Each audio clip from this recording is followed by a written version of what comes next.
El presidente del Gobierno, Pedro Sánchez, ha anunciado esta misma mañana un nuevo plan de vivienda. Ya lo saben todos ustedes, otro más. Esta vez la fórmula cacareada esa misma mañana por Pedro Sánchez pasa por la industrialización del sector a través de un PERTE, financiado con préstamos públicos del ICO. Estamos hablando de 1.300 millones de euros para los próximos 10 años para construir, dice el propio Ejecutivo, lo saben, hasta unas 20.000 viviendas al año. El anuncio, con cifras y promesas, vuelve a sonar familiar porque no es nuevo. El resultado después de todas las legislaturas es la de que apenas ninguna en pie. Según los datos, desde el año 2018, además, más de 7.000 millones de euros destinados a políticas de vivienda se han quedado sin ejecutar. Las promesas una constante y las viviendas una excepción. Y justo cuando se anuncia este nuevo plan, el contexto político se llena de muchísimas preguntas. Quizás se pensaba el Ejecutivo que este anuncio podría tapar la polémica en torno al fiscal general del Estado, de Álvaro García Ortiz, cuya continuidad está cada vez más cuestionada, o de esa carta enviada a los trabajadores de paradores para que no hablen de lo ocurrido en la habitación de Ábalos. Quizás las novedades del caso Begoña Gómez, justo cuando se cumple un año de aquella famosa carta del propio Pedro Sánchez en la que se tomó 5 días de reflexión. El Gobierno vuelve a recurrir a lo que mejor maneja, el relato. Anuncia sin ejecutar, promete sin construir, prioriza titulares frente a políticas. Mientras aumentan los recursos para campañas institucionales y estructuras políticas, lo esencial queda fuera del foco. Un año después de aquella carta con la que Sánchez paralizó la agenda institucional, la historia se repite. Más relato, más promesas y menos hechos. No hay casas, hay anuncios y muchos guiones.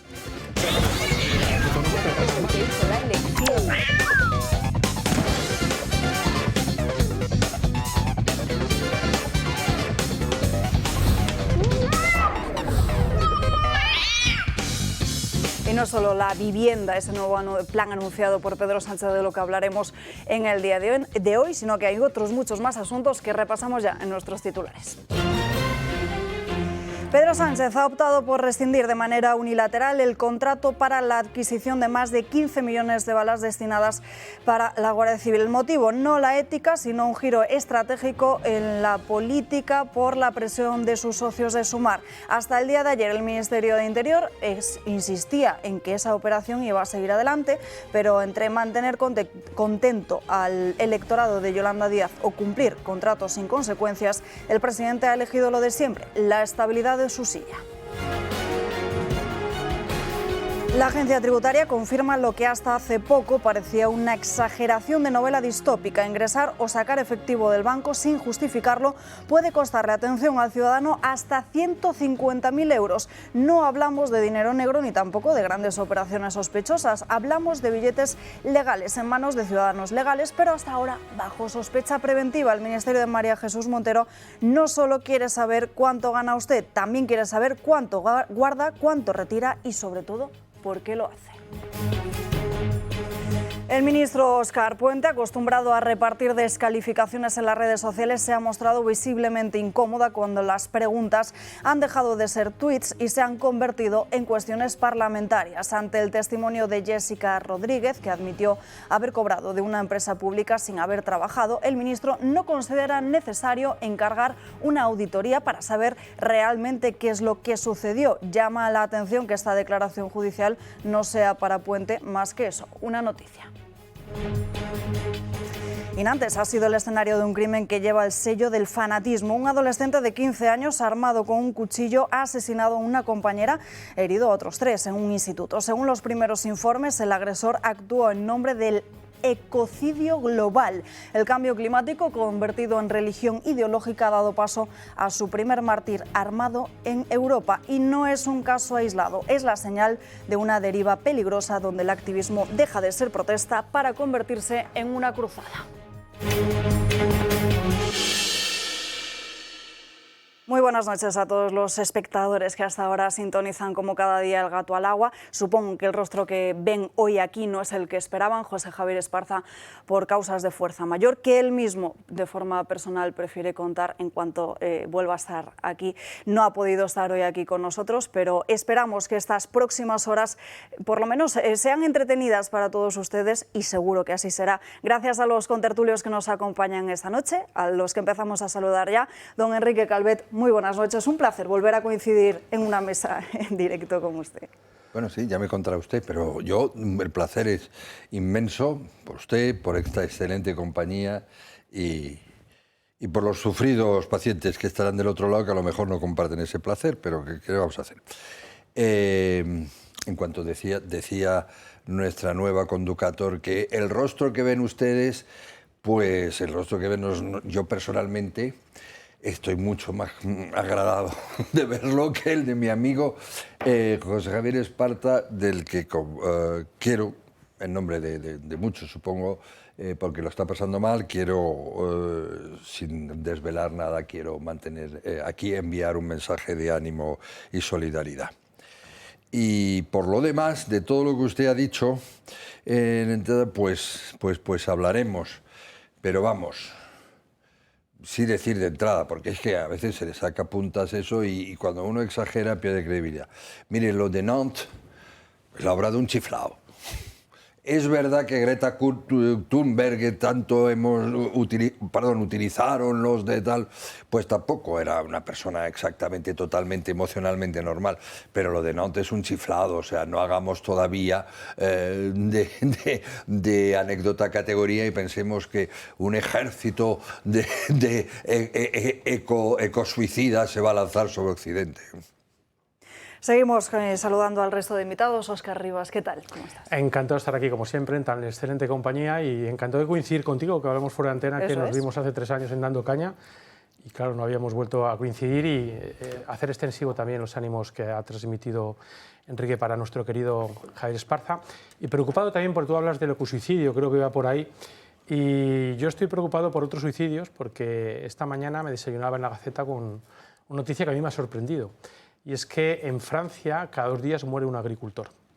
Se suicida, mejor dicho, un agricultor, ¿no? Por la incertidumbre en la que se encuentra, por la burocracia, por las dificultades. Es decir, a la izquierda y al globalismo en general se le llena la boca a la hora de hablar de los vulnerables y siempre nos meten los mismos colectivos, nunca faltan los inmigrantes, es decir, pero nunca introducen a esta gente que verdaderamente está siendo vulnerable, sobre todo porque son los más atacados por ellos, no son sus víctimas. Así que desde aquí también manifestar todo mi respeto, todo mi apoyo y todo mi ánimo a los agricultores de toda Europa, a nuestros ganaderos, que cada día lo tienen más difícil para seguir dándonos de comer comida saludable. Ese artículo de la Gaceta, de hecho, que menciona el propio Óscar, se refiere no solo a la situación pues a nivel de suicidio, sino incluso muestra también cómo otros problemas de salud mental han aumentado, se han disparado los casos de ansiedad. Estamos viendo, es decir, estamos viendo precisamente cómo esos casos, esa situación agónica de muchos agricultores es precisamente eso, agónica, ¿no? Y que ya no pueden más frente a muchas de las políticas, muchas de las trabas burocráticas que se le están imponiendo. En fin, nos acompaña también en esta mesa Gabriela Comuñas. ¿Qué tal? ¿Qué tal? Buenas noches, encantada Alba de estar con vosotros y efectivamente un fuerte abrazo a José Javier, seguro que nos estará viendo y bueno, pues a discutir, ¿no?, temas tan variados esta semana, aunque bueno, la noticia de la semana ha sido bueno, pues la muerte del Papa, ¿no?, que sigue estando en boca de todos. Y en cuanto a bueno, la noticia de Nantes es terrible, puede ser un caso aislado, no puede ser un caso aislado, ya veremos, pero cuando se alienta a la gente a que estamos ante una emergencia climática, pues las reacciones pueden ser también desaforadas, ¿no? Pero en cualquier caso, efectivamente, la emergencia es la de nuestro campo y la de la gente que trabaja en el campo, ¿no? Y eso lo estamos viendo. Así que nada, lo comentamos más adelante. Encantada, Alba. Y en último lugar nos acompaña también Alejo Vidal Cuadras. ¿Qué tal? Muy bien, buenas noches. Pues vamos a ver, me uno a estas palabras de ánimo que queremos que le lleguen a José Javier, que está pasando momentos duros, pero ya sabe que cuenta, como siempre, con nuestra amistad, con nuestro apoyo. el nuevo plan de vivienda entra ya en el terreno de lo grotesco, ¿no? Es decir, que pasamos del engaño al cachondeo. Es decir, este gobierno, en el terreno del problema de la vivienda, nunca ha hecho nada. Y ha anunciado infinitas veces planes gigantescos de los cuales no se ha visto ningún resultado. Y vuelve a utilizar la misma técnica, ¿no? Es decir, es una actitud, una forma de concebir la política que produce indignación y asco. Es decir, esta permanente falta de escrúpulos para engañar a la buena gente, ¿no? Son realmente nuestros gobernantes actuales, el gobierno actual, no solo son gente sectaria, ignorante, incompetente, son malas personas, porque este despertar ilusiones para después no hacer nada, ¿no? Es una crueldad que realmente resulta repugnante, ¿no?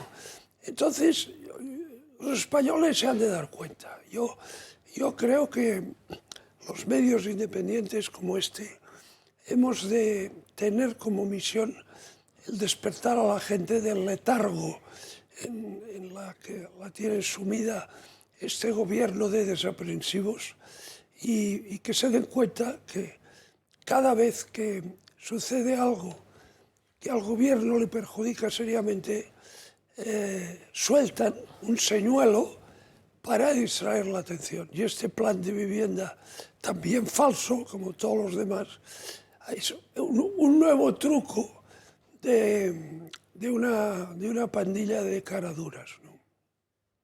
Bueno, de hecho, esa crueldad es todavía mayor cuando escuchamos al propio presidente del Gobierno esta misma mañana en esa rueda de prensa hablar de que quieren ponerlo como sede en la Comunidad Valenciana, en Valencia, exactamente haciendo y apelando incluso a cómo lo pasaron de mal después de los efectos de esa riada de la Dana del pasado mes de octubre. Y cuando hablamos de vivienda no podemos evitar sino recordar cómo muchos vecinos de La Palma que sufrieron las consecuencias del volcán de La Palma, todavía muchos de ellos siguen viviendo en contenedores.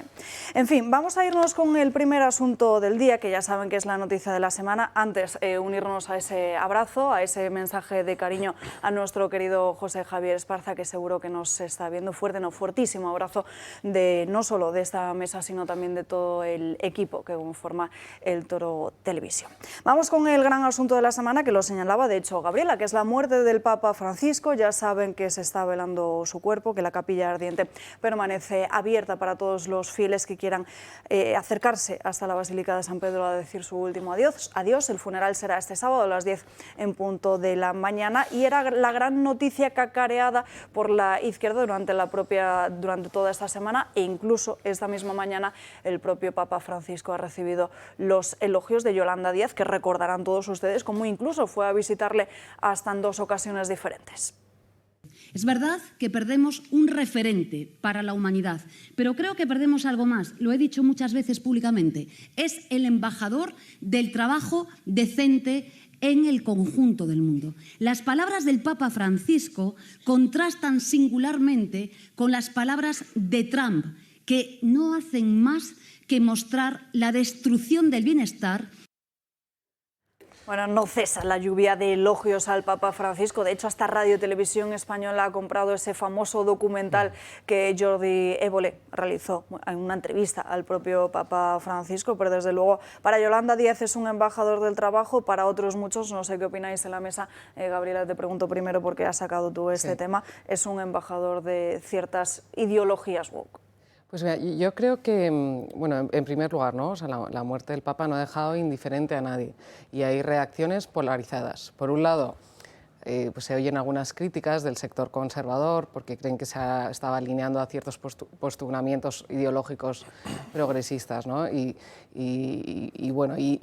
otros sectores de izquierdas, pues bueno, resignifican muchas veces pues, posicionamientos del Papa, atribuyéndole palabras que el Papa luego no dice, ¿no? Entonces, en cualquier caso, las condolencias que se han visto, oye, que no solo parten de sectores progresistas, también Donald Trump, la propia Meloni, vamos, Javier Milei, que no era santo de su devoción ese Papa y su connacional, pues también ha dado esas condolencias, ¿no? O sea, yo creo que todavía es pronto para juzgar, bueno, lo que va a significar el papado de Francisco, pero de alguna manera rompe una inercia que había iniciado, ¿no?, el Papa Juan Pablo II. El Papa Juan Pablo II, hay una imagen, ¿no?, muy potente que también se alineaba, pues, con Margaret Thatcher o con Ronald Reagan, ¿no?, esa tríada de ese mundo pues más liberal, o de la economía de mercado, del Papa Fukuyama, ¿no?, el fin de las ideologías. Sí que es verdad que lo que se está achacando al Papa Francisco es que se ha escrito a ciertas posiciones, pues más Agenda 2030, que yo creo que no todas son justamente puestas encima de la mesa. O sea, el Papa Francisco también ha hecho una defensa a ultranza de la vida, ha hecho una defensa a ultranza de la vida desde el principio hasta el final, ha estado en contra del aborto, en contra de la eutanasia, en contra de la pena de muerte. ¿Qué quiero decir con todo este hilo argumental? Que de alguna manera, pues el Papa ha roto con una inercia que se pensaba que, bueno, que es que ser católico estaba alineado con ser de derechas, y él ha abierto, pues, un nuevo espectro, evocando, pues, a personas de diferentes orientaciones sexuales, de estados civiles diferentes, ha nombrado a mujeres en la curia.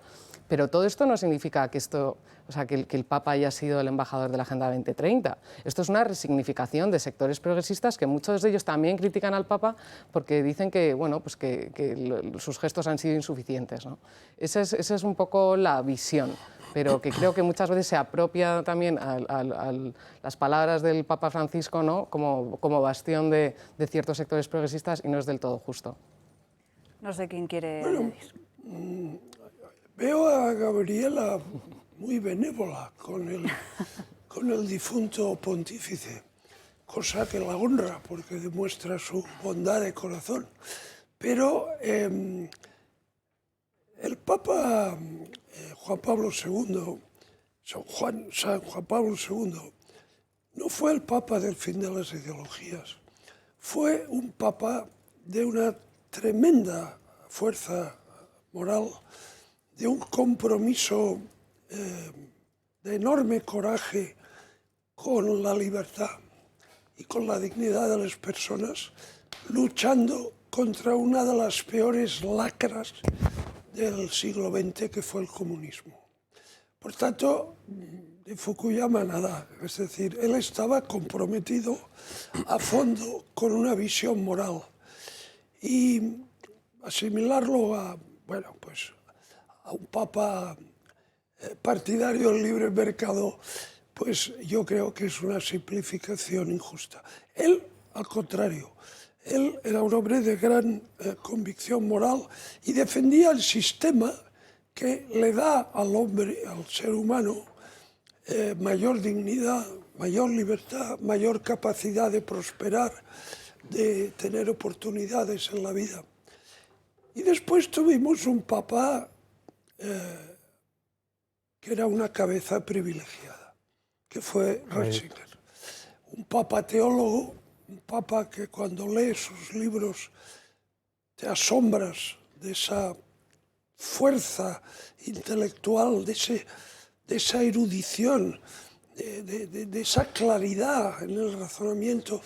El Papa filósofo, ¿no?, que dedicó grandes esfuerzos toda su vida a hacer compatible la fe con la razón, en una tarea intelectual gigantesca. Yo creo que ha sido una de las grandes cabezas del pensamiento moderno, Ratzinger. Y entonces llegamos a Francisco, ¿no? Bueno, vamos a ver, Francisco elige un nombre que pretende exhibir humildad, ¿no? Pero nunca había habido un Papa Francisco. como dice el poema, ¿no? Es el dulce y mínimo Francisco de Asís, es decir, la humildad extrema, ¿no? Bueno, pues, no sé, a mí las exhibiciones de humildad excesivas siempre me hacen sospechar un poco, ¿no? O sea, si tú eres humilde de verdad, procuras que no se note mucho, ¿no? Entonces, esto de esta, digamos, exhibición desde el mismo nombre y después gestos de cara a la galería. Yo me pongo unos zapatos así vulgares, una cruz muy sencilla porque yo soy puro y me alejo del lujo de la iglesia. Es decir, vamos a ver, sus simpatías por el peronismo, sus simpatías por Evo Morales, por Maduro. Maduro, un asesino en serie, vamos. En cambio, esa benevolencia, ¿no?, hacia esos personajes siniestros. Nunca quiso visitar España. Detestaba España. Propagaba esa falacia indigna del genocidio, de la leyenda negra, que teníamos que pedir perdón. Pero vamos a ver, santidad. O sea, ¿quién ha hecho más por la propagación de la fe que España a lo largo de la historia? Es decir, mi posición respecto a Francisco, por supuesto le deseo que esté en la gloria, pero como papa creo que fracasó en todos sus empeños. Arreglar las finanzas de la Iglesia las ha dejado hechas un desastre. Reformar la curia, por supuesto, no ha podido. Y al final, esa exhibición, como digo, ese pobrismo, ¿no?, esa alabanza de la pobreza, es algo que es profundamente negativo, porque claro, si lo bueno es ser pobre en este mundo, pues todo el mundo vive en la precariedad y en la necesidad. O sea Por este otro lado de la mesa, le pregunto a Enrique Calvet, aunque sospecho que su opinión va a ser bien diferente. Hombre, desde luego así globalmente está más cercana de mi opinión de doña Gabriela. Yo lo que pasa es que, claro, el Papa se puede ver desde muchos enfoques. Y entonces, por ejemplo, recuerdo un programa que José Javier hizo el lunes, que tenía que haber venido yo, y con muy bien criterio, con ese acontecimiento lo convirtió en un programa pues realmente para católicos con especialistas, que yo no soy en absoluto ni lo uno ni lo otro. Y entonces una visión de lo del papado, de lo que ha hecho este papa, es la visión de los católicos, que tampoco es un mundo uniforme. Entonces hay quien llama ultracatólicos. Bien, eso yo se lo dejo, porque yo no lo... En fin, eso es cosa de decir ya su misión como, en fin, imbuido por el Espíritu Santo y estas cosas, pues eso yo lo dejo y sé que hay muchos que están enfadados. A mí, en cambio, lo que sí me interesa mucho del Papa es la visión política, casi diría del papado, ¿no? Y bueno, esta es muy importante. Es decir, hay que saber que el Papa también es un jefe de Estado, por lo cual está sometido a procedimientos diplomáticos, etc. Y que el Papa también es humano y dirige una organización muy humana, que es la Iglesia, que tiene, para los que tienen fe, unas misiones, pero también tiene unos funcionamientos y unas dependencias y unas necesidades muy humanas. Punto de vista político, primero estoy maravillado de ver lo borrico y lo mucho que se equivocaba Stalin. ¿Cuántas divisiones tiene el Papa? Pues ninguna, ni las necesita. Es decir, es clarísimo que la Iglesia como institución tiene una enorme influencia, si no se quiere hablar poder, y eso es muy bueno, porque de alguna manera refleja el poder de cierta moral en el mundo político. Es evidente, no hay más que ver las reacciones de todo el mundo, en fin, eso, bien, o sea, la Iglesia, después de 2000 años, y eso no es baladí, y lo diferencia de muchas otras religiones que no tienen cabeza visible ni organización, la Iglesia sigue teniendo un papel político fundamental a nivel universal. Por eso algunos dicen que era una multinacional. Dentro de eso, los papas, que muy escasamente han sido teólogos, como en efecto Ratzinger, porque más bien se dedicaban, digamos, al gobierno concreto y humano. Entonces, este Papa, como yo creo que el Concilio Vaticano II ha intentado ayornar, es decir, yo creo que ha intentado, modernizar un poco el funcionamiento de la Iglesia, mujeres como en la curia, etcétera, pero sin tocar ni un ápice de los valores esenciales, como aquí ha dicho doña Gabriela. Es decir, no ha tocado nada, ni siquiera al matrimonio homosexual, no lo ha... Por lo cual, bueno, pues es un intento que a mí me recuerda, o sea, no es nuevo en la Iglesia, la famosa teología de la liberación. Tampoco olvidaría que hay una... O sea, la Iglesia, los altos mandos de la Iglesia... tampoco son uniformes y muchas veces dependen de... eso don Oscar Arriba me corregirá, porque es que yo no sé cómo... de subiglesias. Este señor es jesuita, pero también hay una lucha de poder entre jesuitas, el Opus Dei, otros hablan del Yunque, los tradicionalistas. La pelea entre jesuitas y dominicos es secular. Eso también lo ha tenido que... Y él ha querido orientar más hacia... Yo creo que ha sido así los jesuitas, hacia... Hombre, un poco más de preocupación por las carencias humanas que por solo hablar del espíritu a la budista manera. Bueno, políticamente... bien, eso es lo que puedo decir. Después, como hombre político, como gran importancia política que tiene sus mensajes, como gran conductor de masas enormes que van a votar o que políticamente, evidentemente los demás políticos, politiqueros, politicastros del planeta, pues tiran el ascua para su sartén y su sardina, claro, es decir, pues destacar o lo utilizan. Pero eso de la petite politique, las grandes cosas se deciden a otro nivel. Bueno, escuchaba a Yolanda Díaz hablar de referente del trabajo decente y casi hasta me preocupa que, sabiendo la concepción que tiene de la decencia esta gente, pues elogie a Francisco. A ver, la Iglesia es un universo complejo y hablar de un papado es también muy complejo. No tengo que añadir nada a lo que ha dicho Alejo sobre Benito XVI. Yo, que siempre fui a misa, me reconvertí, que diría Ignacio Loyola, gracias a Benito XVI. Hay que leerlo. Con Francisco, eso yo lo digo, creo yo, y lo digo con cariño, creo que no me hubiera reconvertido, ¿no? Porque yo entré en la fe a través de lo intelectual, ¿no? Es decir, tengo que reconvertirte un poquito con cariño, Gabriela, porque no era un liberal. Es cierto que estuvo con Thatcher, estuvo con Reagan, pero también visitó a Fidel Castro y supo lidiar con muchísima astucia e inteligencia el comunismo, que fue muy duro y en su país especialmente duro. Es decir, yo soy un voraz lector de la obra de Juan Pablo II y, de hecho, si tuviera que poner un referente del ámbito social, sin lugar a duda, sería Juan Pablo II. Porque yo, que no soy un especialista en encíclicas, sí que he crecido con Juan Pablo II. Sí puedo decir, y esto no se suele abundar en ello, y a mí me duele, que él publicó 3 encíclicas sociales. La primera en 1981, que fue Solicitud de Reis Sociales.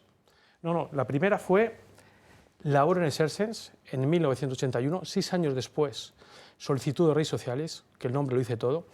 Y en tercer lugar, 4 años después, en 1991, Centésimus Annus.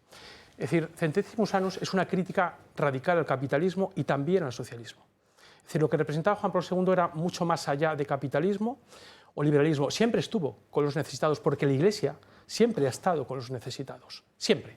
No ha venido Francisco y ha descubierto los necesitados. De hecho, esta última encíclica de la que me acabo de referir, Centésimus Annus, era un homenaje a Rerum Novarum, que se había publicado un siglo antes por León XIII, que también hablaba de la dignidad del trabajador como nadie en aquella época lo había hecho. No, Ni comunistas, es que para mí la Terrerum Novarum es mejor que las tres de Juan Pablo. Ni comunistas ni socialistas. Es decir, esta tarde, cuando me metía un poquito para preparar la intervención en lo que entiende, sobre todo la izquierda, por la sensibilidad social de Francisco, no he tenido que rebuscar mucho para encontrarme que para lo que ellos identifican con la sensibilidad social del Papa era el desarrollo sostenible, la dignidad de la mujer, la dignidad del inmigrante y la sensibilidad hacia el lobby gay. Bien, es decir, el homosexual siempre ha tenido el cariño y, por supuesto, el acompañamiento de la Iglesia. Esto hay que decirlo. Pero lo que está haciendo la izquierda, es decir, si tenemos que tirar de nombres, tú has hablado de Maduro, también Daniel Ortega, que tuvo enfrentamientos duros porque la persecución en Nicaragua ha sido terrible por parte del sandinista, del mal llamado sandinista, el sandinismo sandino era otra cosa. Es decir, Arnaldo Otegi, también elogiado, Pablo Iglesias, Yolanda Díaz, ya lo hemos visto. Es decir, si tuviéramos que ahora que enumerar una a una las iniciativas que toda esta gente ha promovido en relación con la Iglesia, nos echaríamos las manos a la cabeza, o quizás no. Lo que nos sorprende es los elogios tan rendidos que le tributan a Francisco I. ¿Qué es lo que creo que hay detrás? Hay una intención de manipular y de utilizar su figura. Porque como tú bien has dicho, Gabriela, obviamente, es decir, él fue extremadamente duro con aquellos que practicaban el aborto. Los llamó sicarios. Exacto. Sí. Es decir, y como bien decía también Enrique Calvet, no ha cambiado grandes cosas. Ahora bien, es decir, como decía al principio, el universo de la Iglesia es muy complejo y hay que hablar con cuidado. Es decir, pero si tuviera que valorar algo negativo de Francisco es que no ha contribuido a la unidad dentro de la Iglesia. Es decir, la tradición de papas anteriores es que la creación de cardenales, se llama así, crear cardenales, es decir, siempre solían representar a diferentes corrientes. Yo no hablaría de conservadores y progresistas porque creo que la Iglesia debe estar por encima de todo eso, ¿no?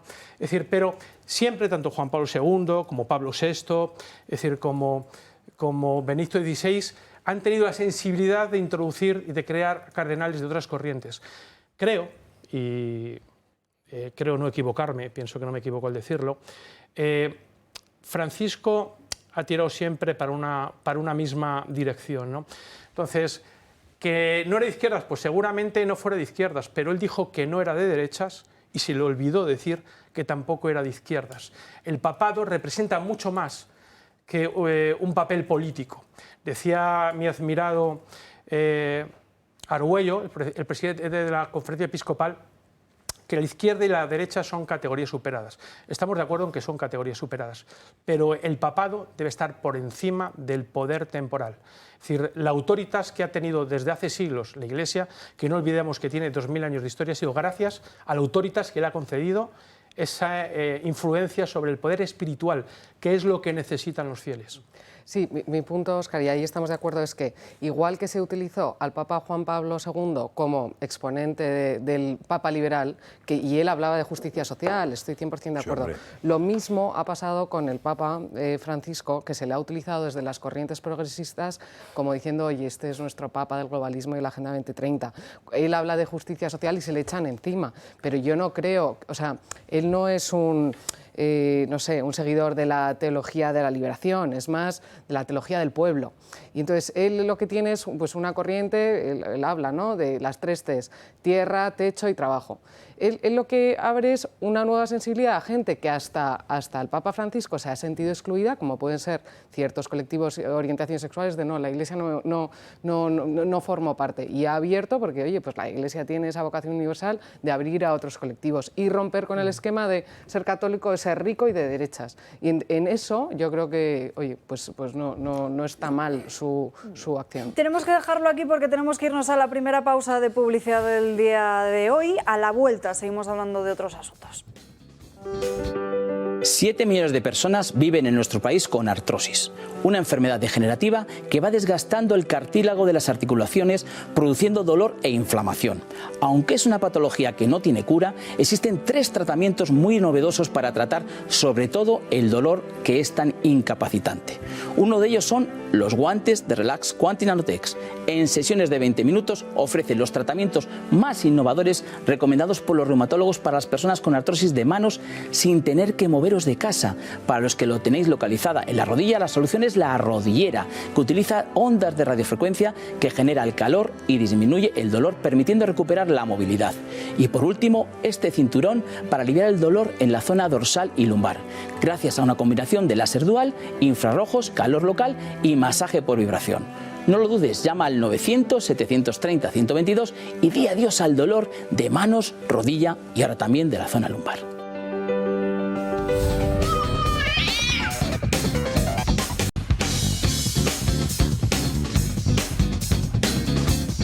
Ya estamos de vuelta, enseguida hablaremos del gasto en defensa, además en una jornada en la que esta misma mañana hemos visto cómo Pedro Sánchez ha ordenado al Ministerio de Interior de Fernando Grande Marlaska cancelar ese contrato de armamento con Israel. Pues bien, y es noticia de última hora, Israel ha condenado firmemente esa decisión del Ejecutivo de romper ese contrato de armamento y le acusa, atención, de sacrificar la seguridad por fines políticos. Ya saben todos ustedes que esto Sánchez lo ha decidido por el lío interno dentro del gobierno con Sumar, que a su vez también tenía otro buen lío interno con los de Izquierda Unida. Enseguida se lo contamos. Antes saludamos a Jordi de la Fuente, con el que tenemos conexión en directo. Él es el secretario general de Solidaridad, del sindicato Solidaridad, pero también diputado provincial de Vox, además de concejal de Vox en Sant Adrià de Besós, en Barcelona. ¿Qué tal? Muy buenas noches. Muy buenas noches, muchas gracias. Disculpad que no esté con vosotros, pero bueno, que estamos trabajando duro aquí en Barcelona. Lo importante es estar, aunque sea a través de videollamada, sobre todo porque dentro de unos días, la próxima semana, de hoy en 7 días, es 1 de mayo y creo que Solidaridad tiene alguna que otra actividad prevista, sobre todo que nos lleva directamente a una concentración en Fuenlabrada, ¿no? Justamente porque pensamos que sin curro, sin trabajo, sin casa, sin un techo y sin seguridad, pues los trabajadores no podemos vivir en paz, así que hay que recuperarlo todo, ¿no? Y lo vamos a hacer en Fuenlabrada porque en ese llamado cinturón rojo, ¿no?, sur de Madrid, pues se concentra mucho de los problemas de los que vamos a hablar, ¿no? Precisamente la pérdida de poder adquisitivo, que cada día es más imposible conseguir el acceso a la vivienda, ¿no? Que se nos está privando en una competencia brutal entre los autóctonos, los de fuera, los especuladores, bueno, en fin, y el gobierno mirando para otro lado. Y por último, la seguridad, ¿no? Porque vamos a abrir centros de personas inmigrantes, ¿no?, como los llaman, o de menas. Y los machetazos, pues no parece sea una gran apuesta por la convivencia en los barrios obreros. Así que alguien tendrá que decirlo alto y claro, y ese va a ser el sindicato Solidaridad. Has mencionado vivienda, has mencionado también el trabajo. ¿Cuáles son las principales líneas en las que en estos momentos estáis trabajando, por las que estáis reivindicando, en la que está centrado actualmente Solidaridad? A ver, está claro que cuando hablamos de trabajo no es sostenible que un país tenga 2,6 millones de parados, que en realidad son prácticamente 4, porque no contamos los fijos discontinuos, ese maravilloso invento, los ERTES, ¿no?, esos datos maquillados por el gobierno. Cuando hablamos de trabajo precario, estamos hablando que tenemos un poder adquisitivo los españoles menor que en 2008. Es decir, se nos ha ido al garete absolutamente todo, ¿no? En este sentido, han subido 94 veces los impuestos el gobierno de Pedro Sánchez. Para que nos hagamos un poco la idea de cómo va la película, ¿eh? O sea, alguien que gana pues un salario que dice, jope, es un muy digno salario de 36.500 euros al año, está en el 10% de los españoles que más cobran. El 10%. Es que se han cargado la clase media. Se la han cargado completamente, lo han polarizado todo. Entonces han depauperado a los españoles. Cuando hablamos de techo, pues está clarísimo. Es decir, si restringen la oferta cada vez más porque no se construye, no dejan construir y tampoco construyen vivienda social, y encima permiten que los ocupas campen a sus anchas, con lo cual la gente no quiere alquilar la propiedad que tienen, lo que hacemos es restringir la oferta, automáticamente suben los precios. No se pueden pagar la vivienda un español medio, y encima con estos salarios que estamos describiendo. Con lo cual, ¿cuál es una buena solución? ¿Rebajar un 20% de los impuestos como hace Ayuso? Para nada. ¿Para quién se lo rebaja? ¿A los especuladores extranjeros que vienen aquí con capital extranjero? Pues no, para que hagan pisos turísticos, lo que sí que tiene que hacer la Administración es construir vivienda social y además en propiedad para los españoles. Y por último, la seguridad, como estaba diciendo, ¿no? O sea, están destruyendo nuestros barrios, convirtiéndolos en guetos, literalmente, con personas que no tienen nada que ver con nuestros valores ni con nuestro sistema, y esto, pues bueno, explota día sí día también. Lo hemos visto en Fuenlabrada, lo vemos en Parla, lo vemos en Tarrasa, lo vemos en Madrid, da igual donde vayas, es que los ejemplos son múltiples, ¿no? Estos son los aranceles que nos está imponiendo realmente el gobierno, ¿no? Porque vemos que comisiones UGT se van a manifestar el 1 de mayo contra los aranceles de Donald Trump. Pues bueno, sí, este señor que haga lo que tenga que hacer, que nosotros nos opondremos a estos aranceles a los que haga falta, pero es que además nos oponemos a los aranceles ideológicos que nos está imponiendo el gobierno. Impuestos, tasas, expolio fiscal, la rebaja de nuestro poder adquisitivo, bueno, no la manifestación woke y multiculti que quiere hacer comisiones UGT.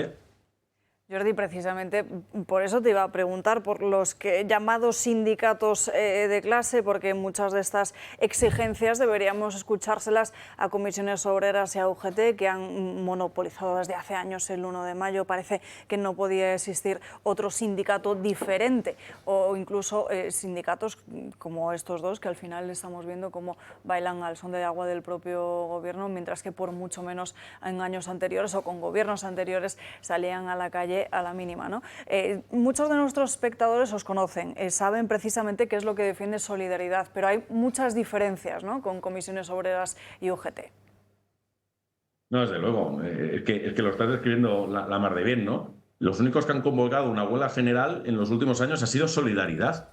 No ha sido ni comisiones UGT, con toda la que está cayendo. Es decir, comisiones UGT han construido un sistema de la mano del PSOE y de la mano del Partido Popular, no hay que olvidarlo, ¿no? Pero han construido un sistema para sí mismos, ¿no? Es decir, un ejemplo, las elecciones sindicales no se pueden convocar a una empresa de forma libremente. O sea, necesitas que un 33% de los trabajadores estén de acuerdo, por ejemplo, ¿no?, y que den un su aval, o que bien UGT o comisiones, que son los grandes sindicatos a nivel nacional y que tienen suficiente peso, ¿no?, que llegan a un porcentaje, pues pueden convocar a esas elecciones, o salvo que estés en el comité de empresa, que esta es otra, ¿no? Es decir, un sindicato como Solidaridad o otros que son menores, por sí mismos, salvo que tengan ese 10% de fuerza en el comité de empresa, pues no pueden convocar a elecciones. Es decir, que lo tienen todo cogido. Al final, ¿para qué quieren esto, no? ¿Para qué quieren esta herramienta? Pues porque ellos, con sus delegados, lo que consiguen son subvenciones y consiguen, pues, estar tranquilitos. Luego os puedo hablar de algunos ejemplos de por qué nos sirven realmente, porque nosotros como Solidaridad venimos a rehacer las chapuzas que están haciendo esta gente. Es decir, teniendo el poder como lo tienen para poder cambiar las cosas y para poder negociar buenos convenios,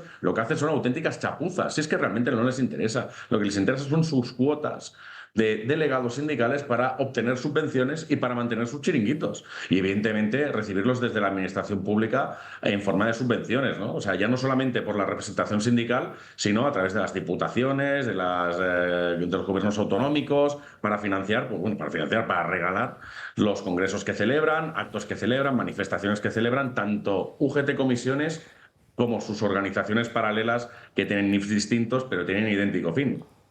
Jordi, haznos, si puedes, una radiografía precisamente de lo que estáis haciendo frente a todas esas chapuzas. Me refiero, por ejemplo, a esa discriminación lingüística en Renfe o lo que está sucediendo también en PorAventura. Bueno, mira, te puedo dar algún ejemplo de una chapuza, ¿no? Es decir, la semana que viene precisamente vamos a tener unas elecciones sindicales en el Ayuntamiento de Arcos de la Frontera, en el cual tenemos una sección sindical y tanto los alcaldes del Partido Socialista en su momento como el del Partido Popular pues no pagaban las horas extras, pero bueno, ¿dónde están UGT y comisiones que tienen representación, ¿no? Pues bueno, tras varias inspecciones laborales que ha enviado Solidaridad, hemos conseguido que al final el Ayuntamiento del PP pues se ponga las pilas y en pleno se ha aprobado pues que se paguen estas horas. Lo que nos hemos encontrado, por ejemplo, en Mieres, hoy que hemos tenido una reunión en una empresa de minerales refractarios, ¿no? Ya tenemos representación, como es Arciresa. Nosotros tenemos 3 delegados, comisiones tiene 2. El caso es que tenemos que mejorar el convenio con una propuesta nuestra, porque el convenio que hizo comisiones está por debajo del convenio sectorial. Es decir, pero si ustedes tienen el poder, tienen los recursos, tienen abogados laborales que trabajan muy bien, ¿Por qué están jugando literalmente a los trabajadores y tiene que venir Solidaridad a poner las pilas a todo el mundo? Pues bueno, este es nuestro papel, ¿no? Hablábamos de Portaventura. Bueno, pues oigan, los que son mayoritarios ahí, que son comisiones y UGT, no sé qué hacen defendiendo los contratos fijos discontinuos, porque lo que están haciendo es dejando a la gente en la estocada, con una precarización absoluta de lo que son los sueldos, que se tiran a mitad del año mirando al techo sin saber qué hacer en su casa. Es decir, ¿dónde está el trabajo de calidad y el trabajo estable? Y por último, la Renfe, ¿no? Cuando hablábamos de cercanías y, claro, los separatistas, de la mano, evidentemente, de Comisiones UGT aquí en Cataluña, que son sus satélites, están pugnando por las competencias en cercanías en los trenes, porque es una herramienta más para imponer el catalán y que no vengan aquí técnicos ni profesionales que no hablen catalán, evidentemente. O sea, están al servicio del separatismo aquí en Cataluña. No les interesa para nada la defensa del trabajador. Es una cuestión de subvenciones, de paguitas y de asientos calientes y bien pagados para que ellos puedan mantener su estatus y su modus vivendi. Jordi de la Fuente, muchísimas gracias por estar con nosotros en directo en esta noche. Les recordamos a nuestros espectadores esa manifestación 1 de mayo en Fuenlabrada. Muchas gracias. A las 12 del 1 de mayo os esperamos en Fuenlabrada, Plaza de Constitución.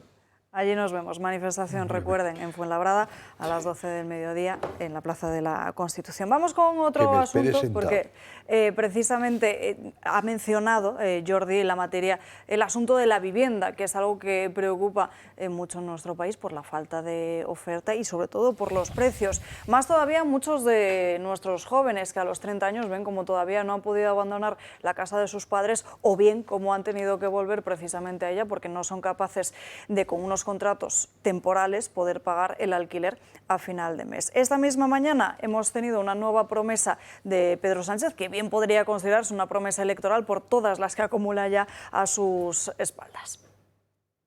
Pedro Sánchez lanza una nueva promesa en materia de vivienda. Anuncia un PERTE de 1.300 millones para impulsar la vivienda industrializada. Un PERTE es un proyecto estratégico que va a contar con una inversión pública muy relevante de 1.300 millones de euros en 10 años. Un nuevo plan que, según el presidente, se lanza con el objetivo de construir una media de 15.000 viviendas cada año y poder frenar la escalada de precios. Que tenemos que hacer que los precios sean más asequibles para la clase media y trabajadora de nuestro país. Sánchez lleva más de 6 años en el gobierno y la situación, lejos de mejorar, ha empeorado radicalmente. Ha aplicado políticas de regulación del alquiler. De hecho, la Ley de Vivienda incluye mecanismos para controlar los precios en zonas tensionadas. Sin embargo, la ley tiene efectos adversos, como la reducción de la oferta del alquiler, tal y como podemos observar en Cataluña. En 2023, antes de las elecciones municipales, el Gobierno anunciaba una nueva promesa en materia de vivienda: 20.000 viviendas más para alquiler social en suelos de defensa. Con esa cifra, el Gobierno elevaba su objetivo de construcción para los próximos años hasta los 184.000 inmuebles, entre los movilizados por la Sareb o las financiadas con créditos ICO. Sin embargo, la ejecución de esos planes es a largo plazo y aquellas promesas aún no se han convertido en hechos. En verano de 2024, Sánchez solo había entregado unas 10.000 viviendas de las 184.000 prometidas.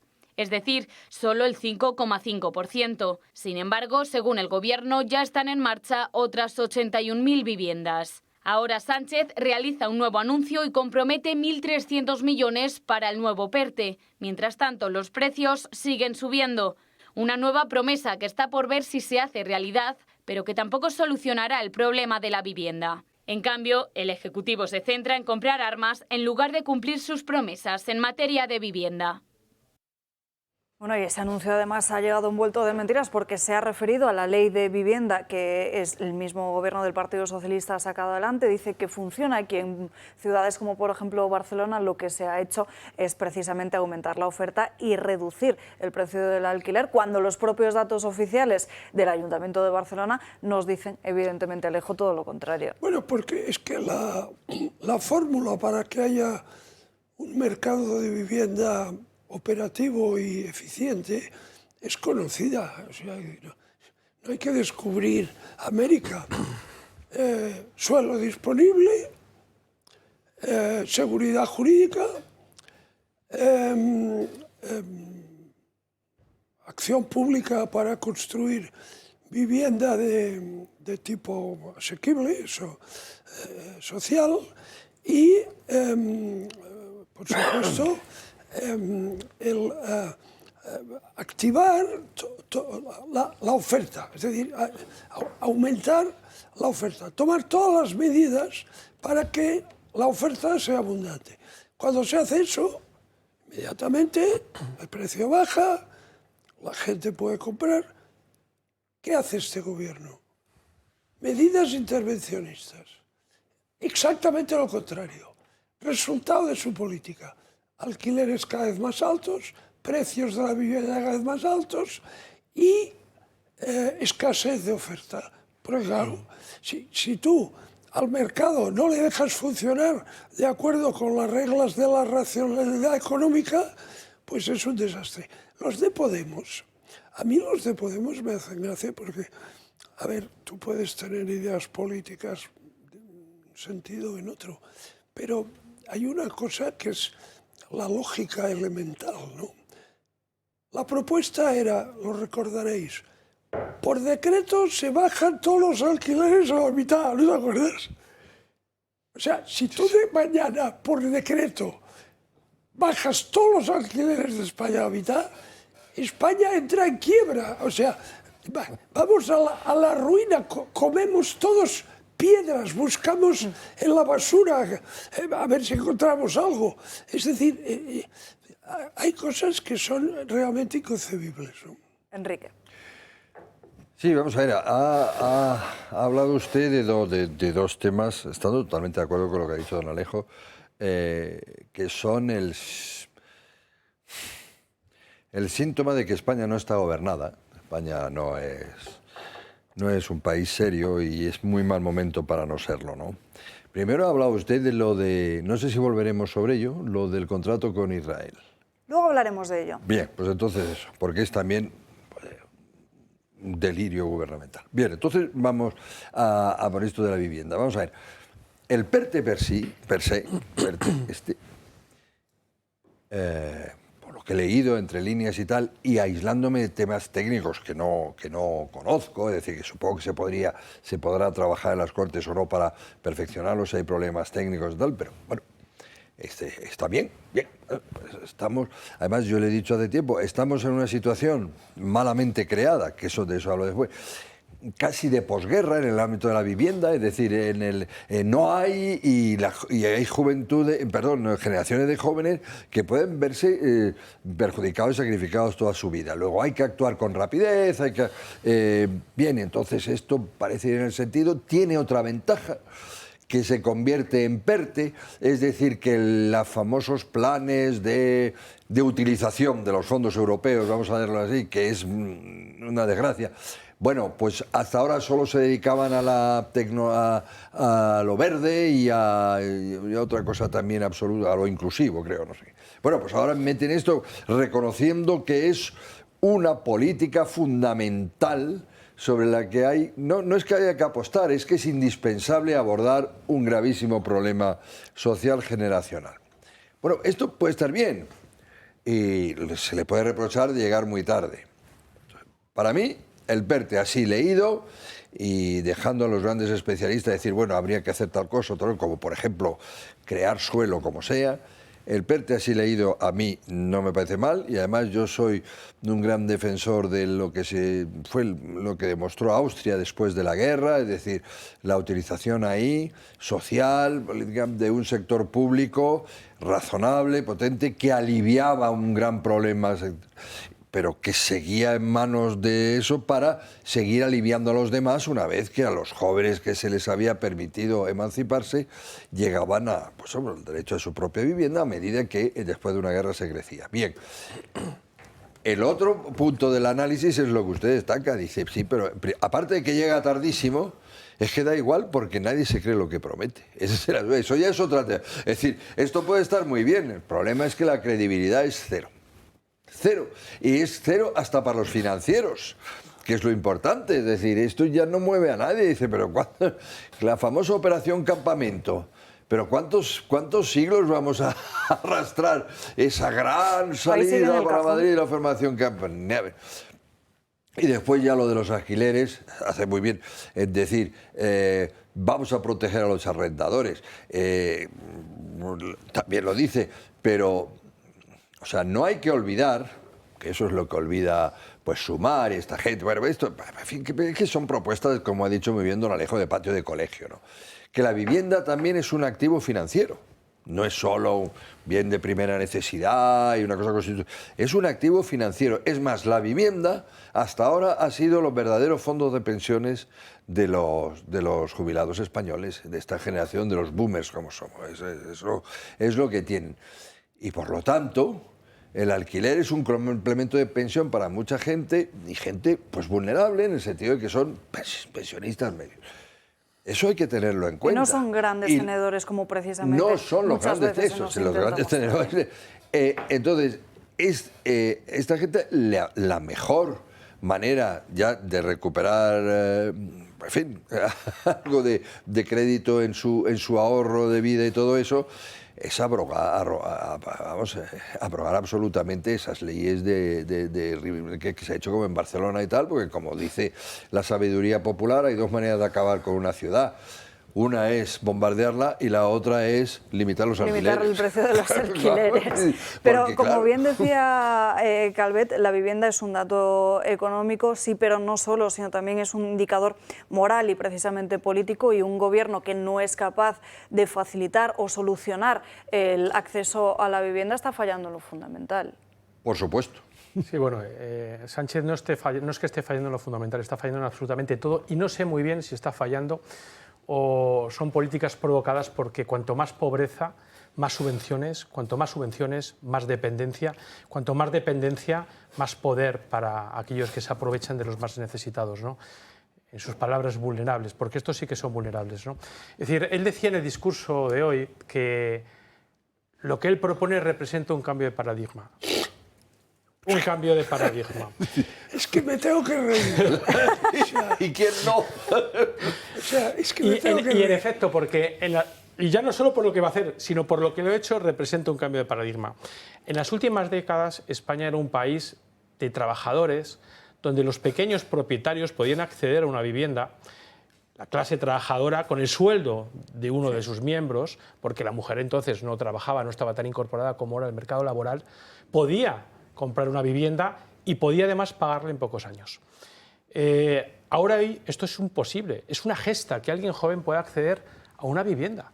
Es decir, desde que está Sánchez, solo desde que está Sánchez, y ahí está el paradigma del que habla, la vivienda, el precio de la vivienda ha subido en un 24%, que verdaderamente no se corresponde con lo que han subido los sueldos, porque no han subido, no solo han subido, han bajado y encima se ven más absorbidos por la inflación. Pero como esta gente está en contra de la propiedad, dices, bueno, es que proponen el alquiler. Pero es que el alquiler ha subido un 30%. Un 30%. Pregúntale a un joven que gana 1.000 euros si puede acceder a un precio de alquiler que sube en un 30%. En mi generación, que era también la del felipismo, donde el felipismo moría y era un paro tremendo, teníamos serias dificultades para acceder a una vivienda, para adquirirla, para comprarla. Por supuesto que no era fácil, pero ahora es imposible, nunca. Nadie de mi generación se hubiera planteado el vivir, como están viviendo ahora los jóvenes, en habitaciones compartidas. Es que no es que ya compartan la vivienda, es que comparten las habitaciones y pueden pagar 500 o 600 euros por zonas que tampoco son exclusivas, ¿no? Es decir, dices, bueno, pero la oferta habrá aumentado. No, no, es que la oferta se ha reducido en un 56% también. Y dices, bueno, ¿y la población? Bueno, ahora mismo en España viven más de 8 millones en relación con hace 20 años. 8 millones más de personas. Si reduces el 56% la oferta y añades los demás componentes y además el paro, que no olvidemos que España, y nunca me cansaré de repetirlo, es líder en el índice de pobreza económica, de miseria económica, para hablar con propiedad, que es el país con más paro de Europa, con diferencia, duplica los datos de Europa y que triplica en el ámbito de los jóvenes los datos de la OCDE. Esto es un drama, es un auténtico drama. Entonces, ¿qué es lo que está ocurriendo? Pues que viene mucha gente, 900 personas crece nuestra población al día, con lo cual, siendo optimistas y creyéndonos el cuento que nos vende, sus 15.000 viviendas al año estarían absorbidas en menos de un mes. Es decir, ¿Qué solución tienen los jóvenes? Irse de este país. A mí mi hijo, que tiene 21 años, me dice, papá, solo me queda irme, porque es un milurista como casi todos, porque no se cuida a la gente y las políticas que se están haciendo ahora mismo son antisociales. Y permitidme que insista en este tema, no sé si son fracasadas o ese fracaso está provocado. Y nos fijamos mucho en los jóvenes, pero también los mayores lo tienen muy complicado a la hora de acceder a una vivienda. De hecho, Josep María Francas, que nos acompaña siempre en Dando Caña durante todas las mañanas, él siempre denuncia todas las complicaciones que ha tenido a la hora de poder alquilar una vivienda. Imaginemos también el caso de un pensionista que tiene una vivienda, que la lleva poniendo en alquiler durante todo este tiempo, sube los precios porque, como ve que se favorece la ocupación, la ocupación, dice, oye, yo me cubro las espaldas y si no quito la vivienda en alquiler, por lo menos subo el precio para intentar garantizar que a final de mes voy a cobrar algo, o si el mes siguiente no cobro, pues ya cubro con el anterior. Perdona, es que fíjate el dato que ha dado Jordi antes, es decir, que una persona que gane 36.000 euros está en el 10% más rico. ¿Pero dónde se ha visto eso? Es que es imposible. Bueno, y luego hablaremos de Óscar Puente, pero es que hoy en la comisión del Senado ha dicho que quién se iba a pelear por un sueldo de 1.000 euros, claro, como precisamente de las señoras de compañías de José Luis Ábalos se refería. En fin, sobre la vivienda, que nos desviamos. Sí, nada, vamos, coincido con el análisis y la causa es efectivamente somos más, hay menos suelo porque está secuestrado, o sea, no, se puede liberar, pero está secuestrado por ciertas razones que ahí apuntan si efectivamente hay una intencionalidad detrás, ¿no? Pero lo que es intolerable, efectivamente, es que el único modo de acceder a una vivienda sea heredar. O sea, eso es como un poco la y hasta eso te lo ponen difícil, Gabriela. Y hasta eso te lo ponen difícil porque eso está absolutamente grabado, ¿no? Entonces, ¿qué es lo que hace falta? Pues efectivamente hace falta voluntad. No hay voluntad política en este gobierno. Ya ha tenido suficiente tiempo para ponerlo en marcha y no ha querido, ¿no? A mí lo que me falta un poco en este debate es también la perspectiva nacional, ¿no? En el sentido de, también hay ciertas medidas intervencionistas, las hemos visto en la Comunidad de Madrid, donde se dan golden visas a extranjeros, ¿no? Y ¿dónde está o sea, el nacional que está aquí, que está radicado aquí, que está con su familia, que lleva pagando impuestos, no sé, que hay generaciones y generaciones, pues de alguna manera también se ve obligado, ¿no?, a huir al extrarradio de las ciudades, porque también hay un mercado pues muy financiarizado de fortunas globales compitiendo, ¿no?, por adquirir una vivienda en Madrid, que parece la ciudad de moda, o en otras ciudades como Barcelona, Valencia, Málaga, etc. Entonces, importante también retomar, oye, la preferencia al nacional, ¿no?, que vuelva a las techo, trabajo y tierra, que es la patria. Enrique. No, también añadir que una vivienda, o las viviendas, o estas que se dicen, aunque saliera la ley esta tarde, necesita años para terminar siendo en el mercado. O sea, y necesitamos soluciones urgentes, ¿no? Es una cosa... estas promesas son... Hombre, habría que tratar a la gente como adultos. Pero si además no has cumplido las anteriores, pues mejor te callas. Sí, yo quiero suscribir lo que ha dicho Gabriela porque me parece esencial. Es decir, hay una preferencia extranjera ahora mismo también en materia de la vivienda. Es decir, el otro día yo hablaba con un amigo, vive en un buen barrio, pero decía, ya es imposible que mis hijos vivan cerca de mí. Es imposible, ¿por qué? Porque viene gente, como bien habéis dicho, que tiene una riqueza global con la que tú no puedes competir. No puedes competir. ¿En virtud de qué criterio moral, si queréis?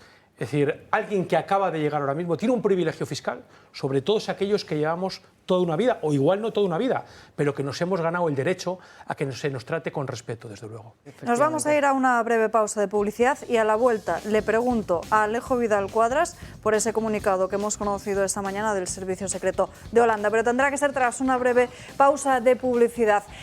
Y alguno de ustedes habrá preguntado, ¿y si mañana hay un apagón? Pues prepárense con las baterías de Comunidad Solar. Su casa sigue funcionando, aunque falle la red eléctrica, aunque no tengan paneles solares. Almacenen energía, protéjanse ante emergencias y garanticen luz y seguridad para toda su familia. La instalación es además muy rápida y sencilla. Entren en comunidadsolar.es, sección baterías, y aprovechen la oferta Emergencia Climática. Plazas limitadas.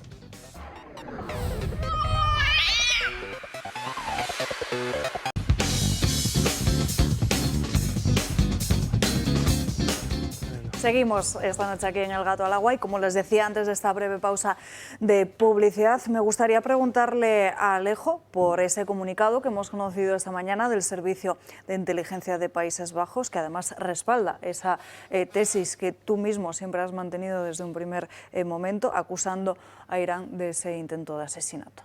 Sí, esta mañana los servicios de inteligencia holandeses han hecho público un comunicado oficial señalando que el atentado que sufrió, fallido por suerte para él, un disidente iraní que vive en Holanda, que se llama Siamak Todoyan, que es un periodista opositor al régimen iraní, pues el intento de asesinato de este disidente que estuvo a cargo del mismo sicario que me disparó a mí en Madrid el 9 de noviembre de 2023 y mi atentado, dice también los servicios de inteligencia de Países Bajos, tanto el de este disidente iraní que está allí, como, dice, el del político español Alejo Vidal Quadras, tal, todo apunta a que el instigador y el que está detrás de estos crímenes es la República Islámica de Irán. Esto ha sido un comunicado de los servicios de inteligencia. Espero que, no sé, nunca lo he dudado. Bueno, estoy seguro que el gobierno español tendrá alguna reacción ante esto, ¿no? Sí, callarse por la alta política. Me parece irónico tú. No, yo estoy seguro porque, hombre, si tú vives en un país democrático, la Unión Europea, y una potencia extranjera hostil y terrorista, pues manda sicarios alquilados para matar a tus ciudadanos porque simplemente se oponen a este tipo de regímenes y apoyan a los opositores, ¿no? Pues a ver, no sé, si cualquiera de nosotros estuviera en el gobierno, algo haríamos, ¿no, Enrique? Aunque no fuera una nota diplomática, ¿no? Pero, bueno, eso, exacto. Exacto, aunque más no fuera, ¿no? Ahora, una pregunta, Alejo, porque yo te vi el otro día saliendo de tus declaraciones ante un tribunal. La audiencia. Sí. Exacto, la audiencia. ¿Qué es lo que está juzgando esa audiencia? O sea, ¿qué es lo que va a sentenciar? ¿Mi caso? Sí, claro. Pues el caso es intento de asesinato. Pero sobre una persona. O sea, Sí. No, hombre, por Dios que sobre ti.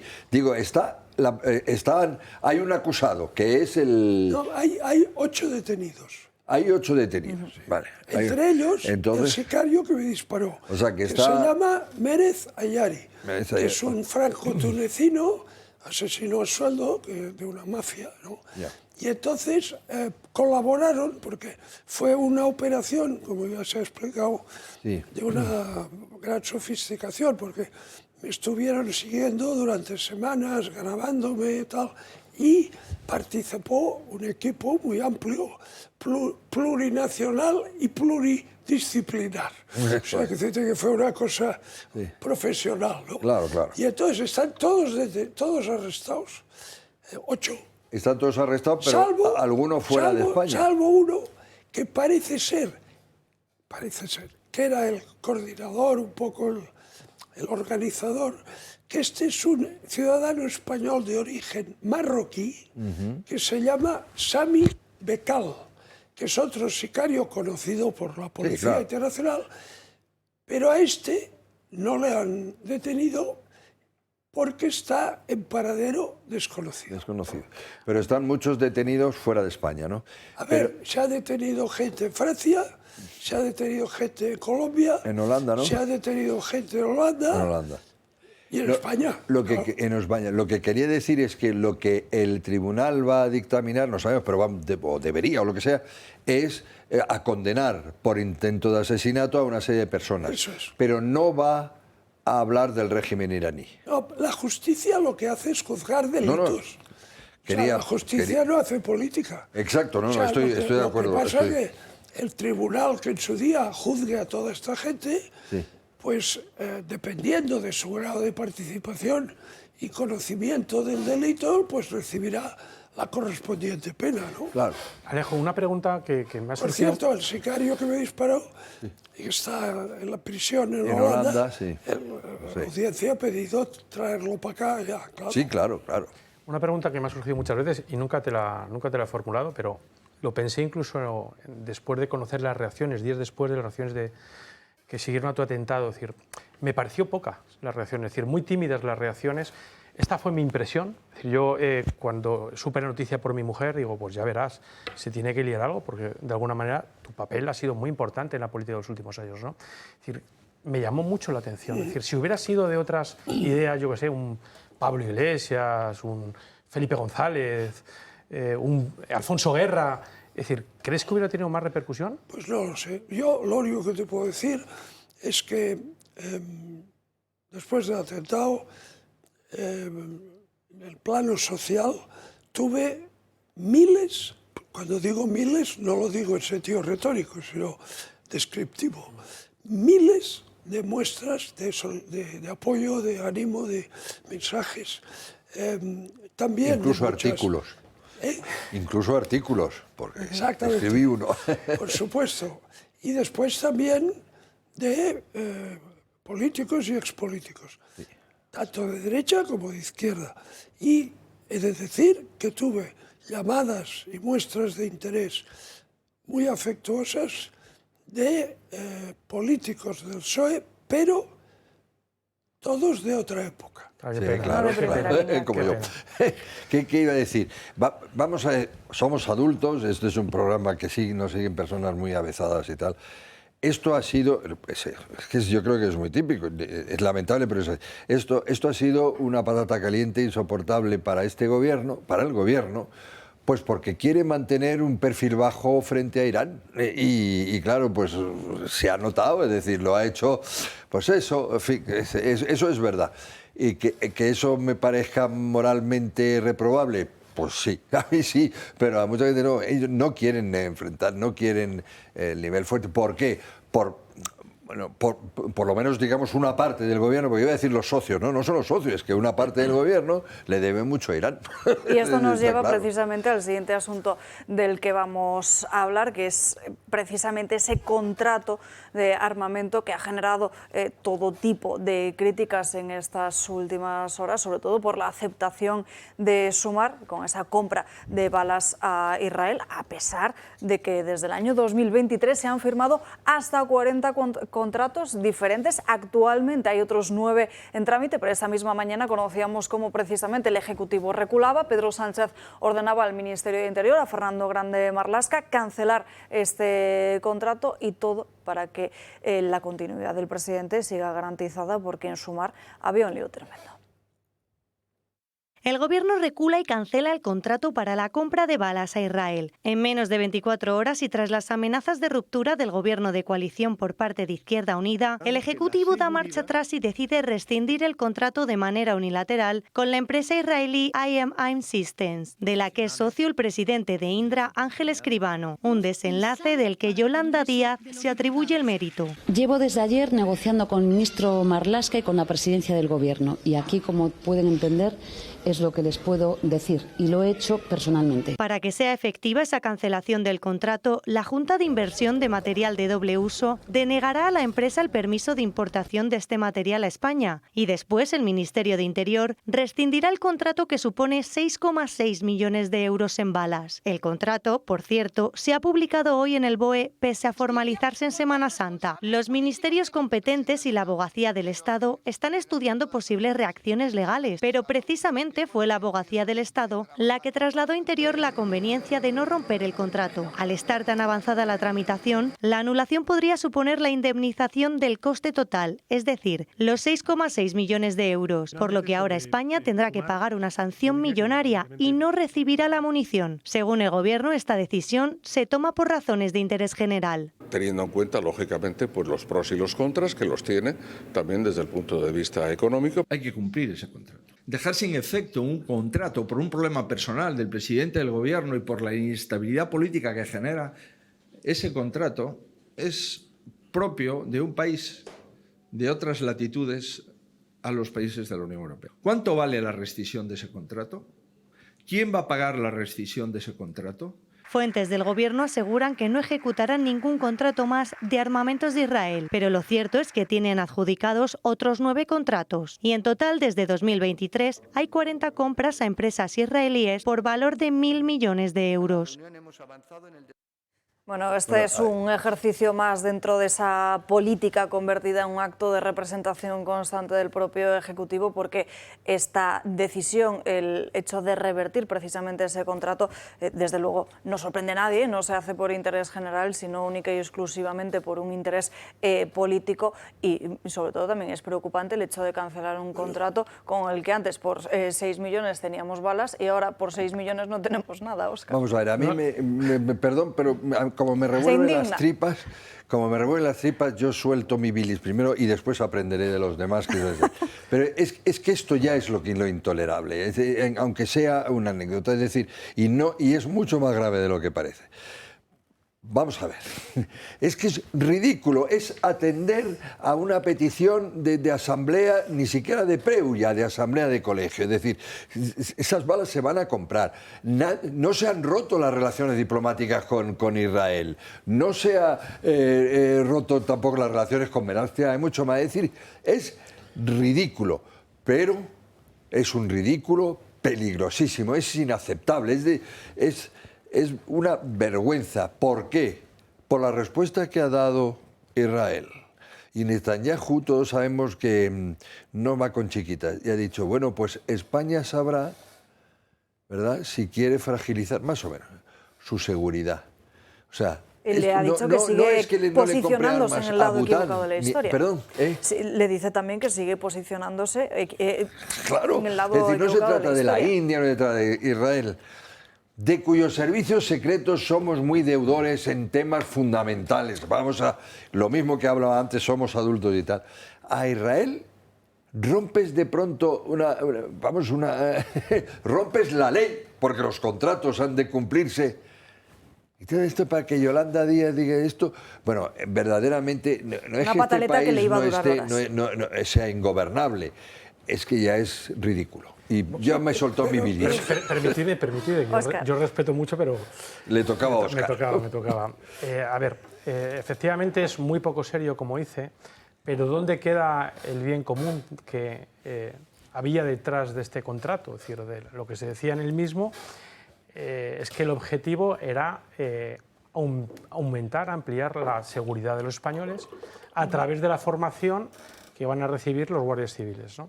Eso es lo que tengo entendido. Por otra parte, es decir, parece ser que estas balas, 15 millones de balas, eran para un modelo muy concreto de pistola, que es la pistola Ramón. El Gobierno había probado en ocasiones anteriores con otros proveedores diferentes al israelí, porque la pistola también es de procedencia israelí, y se atascaban las pistolas, con lo cual mermaba la seguridad.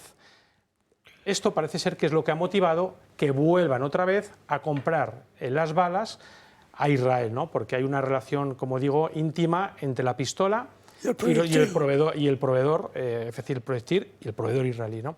Con lo cual ahora mismo el riesgo que otra vez asumimos es que la seguridad de los españoles merme por un interés que afecta, pues, a una cuestión de puro poder, porque se habla mucho de que, bueno, al fin y al cabo lo que han demostrado Sumar y demás, Izquierda Unida, es que los principios poco y sí mucho poder, pero es cierto que tuvieron una crisis.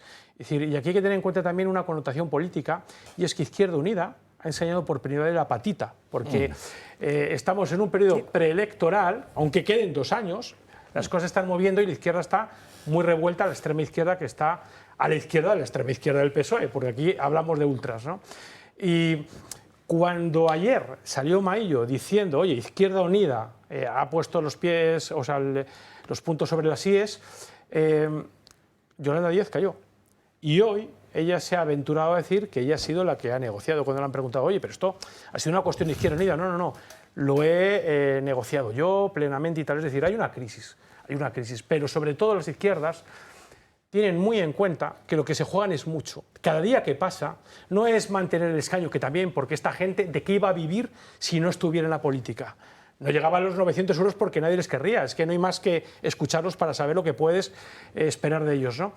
Pero ellos van más allá, ellos saben que cada día de poder sanchista es un día más para acaparar para siempre, o por muchos años, ese poder.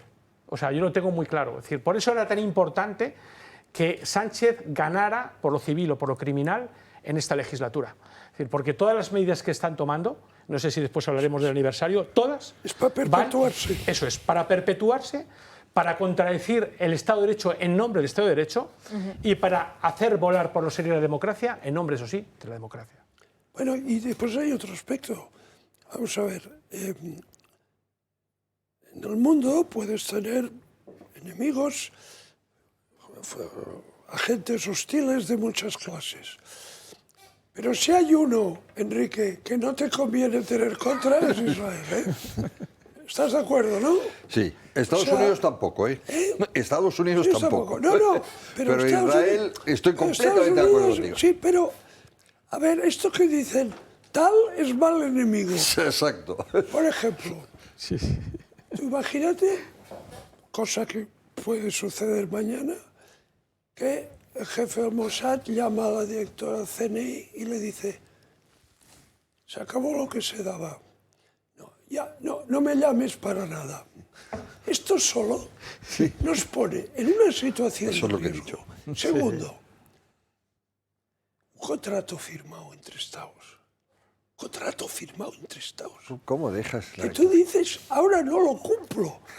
Esto, para un país serio, es un deterioro de su credibilidad, de su prestigio, de su influencia. O sea, nos está llevando al sótano del escenario internacional.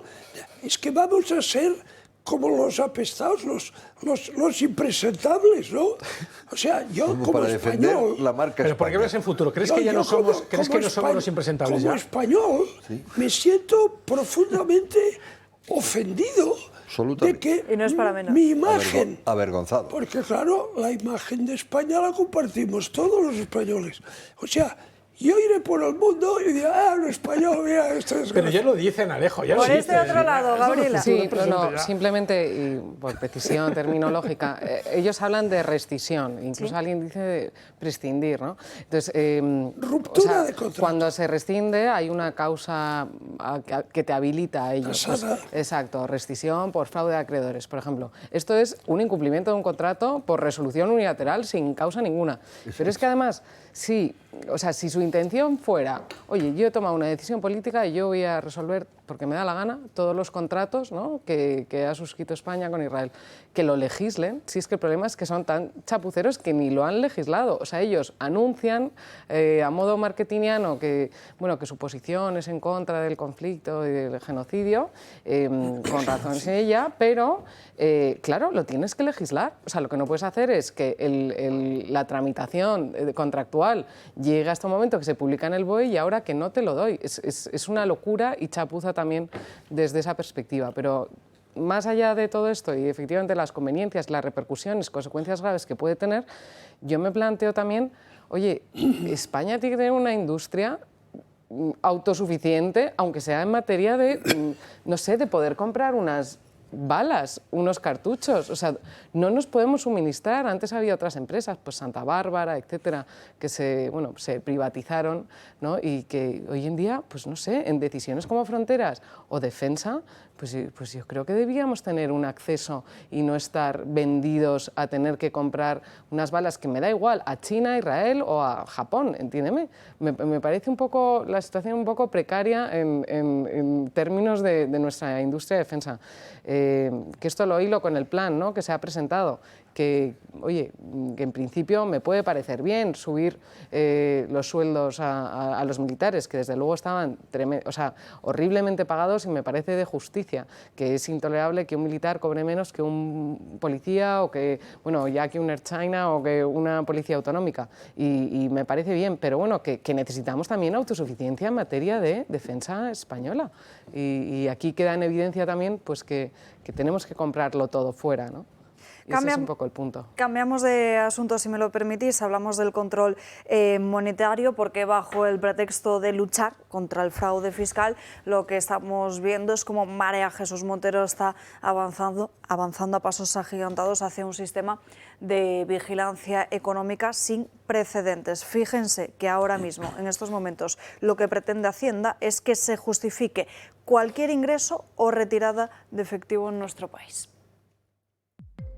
Este simple gesto podría salirle muy caro. Hacienda podría multarle con 150.000 euros si ingresa o saca efectivo y no lo justifica.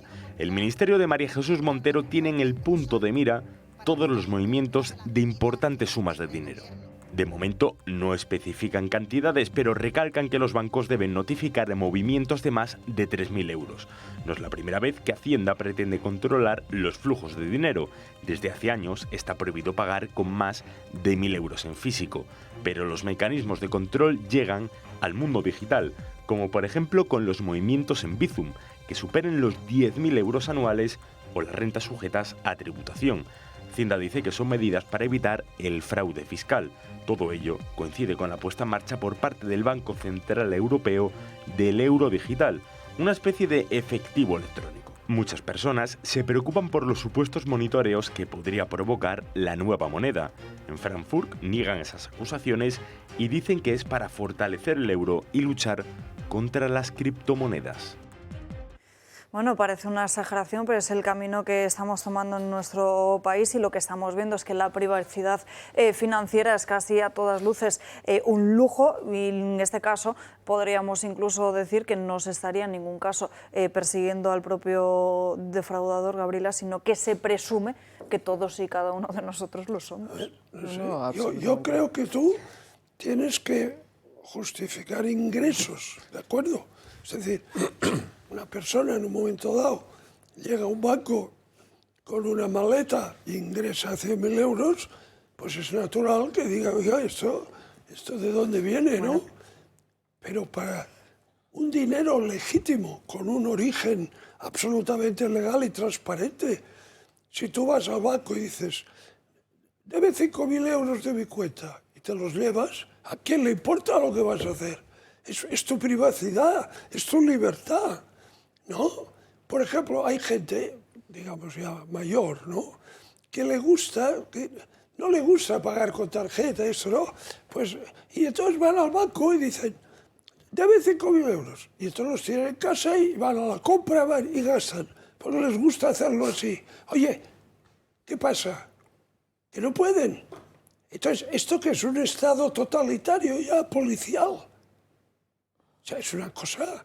Bueno, y que además se obliga al propio trabajador del banco a convertirse en una especie de... exacto, a realizar labores de espionaje, una especie de es policía. Es la película aquella, La vida de los otros, ¿no? Qué buena, qué buena. Qué buena. Gabriela. Sí, no, medida absolutamente totalitaria, de control férreo y de pérdida de libertad absoluta.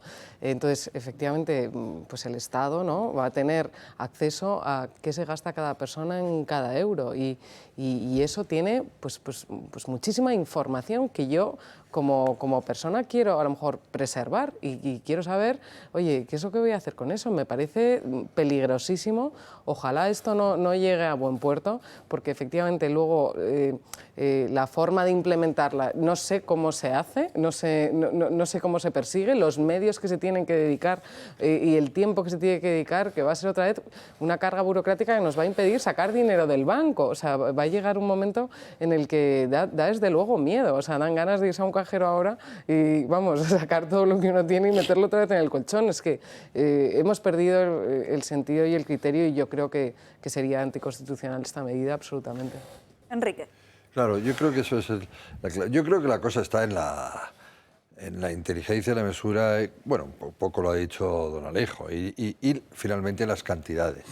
Eso ya existe, ¿eh? O sea, yo personalmente en mi banco no voy a decir cuál es el banco, pero yo no puedo ingresar vía cajero más de 900 de una tacada, y no sé si un tanto al mes, un máximo y tal, no puedo, o sea, ya existe.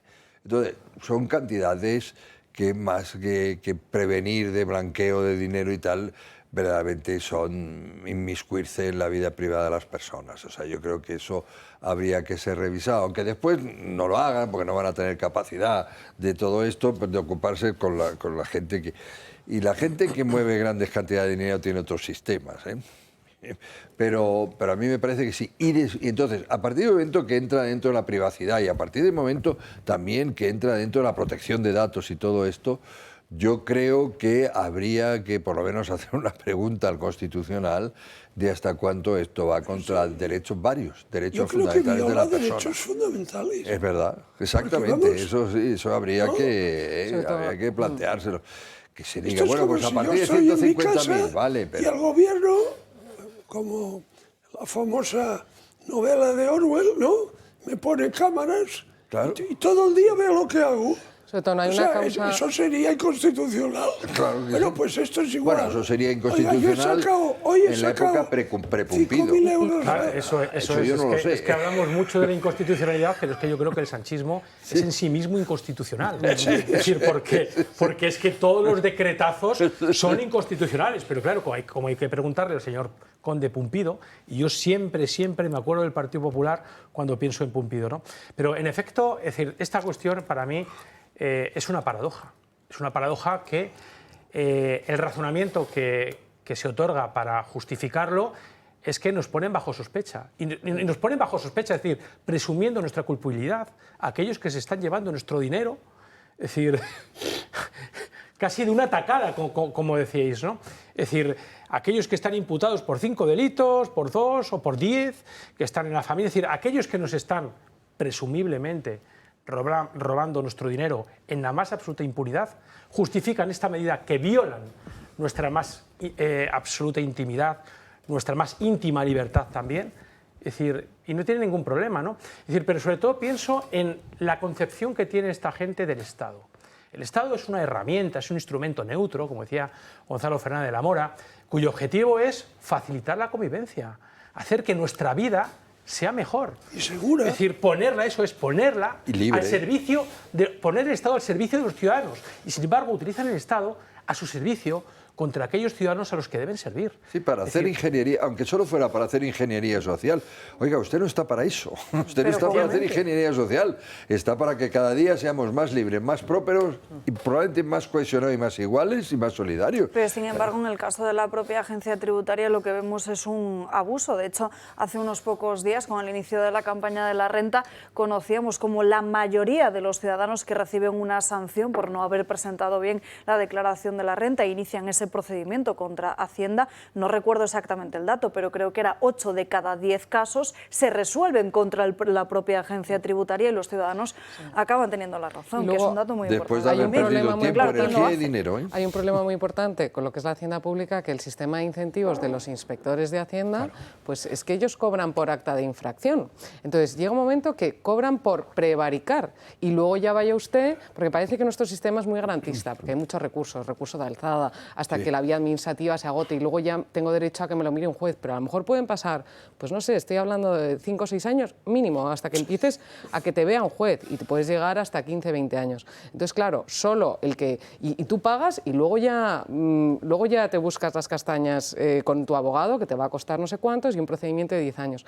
Entonces, efectivamente, es que es un sometimiento y un Estado tan totalitario que además se les llena la boca, no, usted, ¿sabes?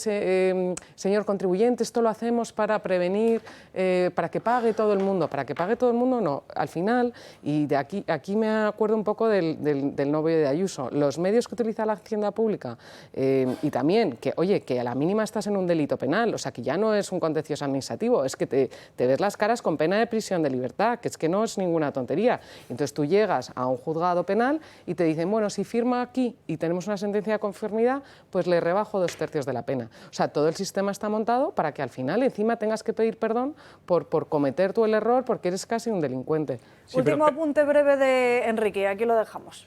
Esto es antiguo, desgraciadamente, y viene de antes, y recuerdo pero dicho así, a un ministro de Hacienda que no era de esta ideología y que no es y que es antiguo, y al que se le dijo, pero si usted hace eso, no sube tal, está rompiendo un convenio, usted lo va a perder el juicio, o si usted de verdad retira de pronto las ayudas a las eléctricas que están comprometidas, eso, oiga, y la contestación era que vayan a juicio. Claro, pero yo, mientras tanto, agarro. Alba, muy breve. Es que esa es la cuestión. Es decir, la gente tiene miedo de ir a juicio. Claro. Es decir, la gente que tiene una formación jurídica o que tiene un amigo o que tiene un conocido o que tiene una tradición familiar jurídica no tiene ningún miedo. Pero la gente tiene miedo. La gente normal, la gente de clase trabajadora, de la clase media, yo no voy a juicio porque solo puedo perder, ¿no? Es que es y de normal, eso se aprovecha. Pero por eso es importante que conozcan ese dato de que la mayoría de los procedimientos se resuelven en contra de la agencia tributaria y se da la razón al ciudadano. Y de aquí,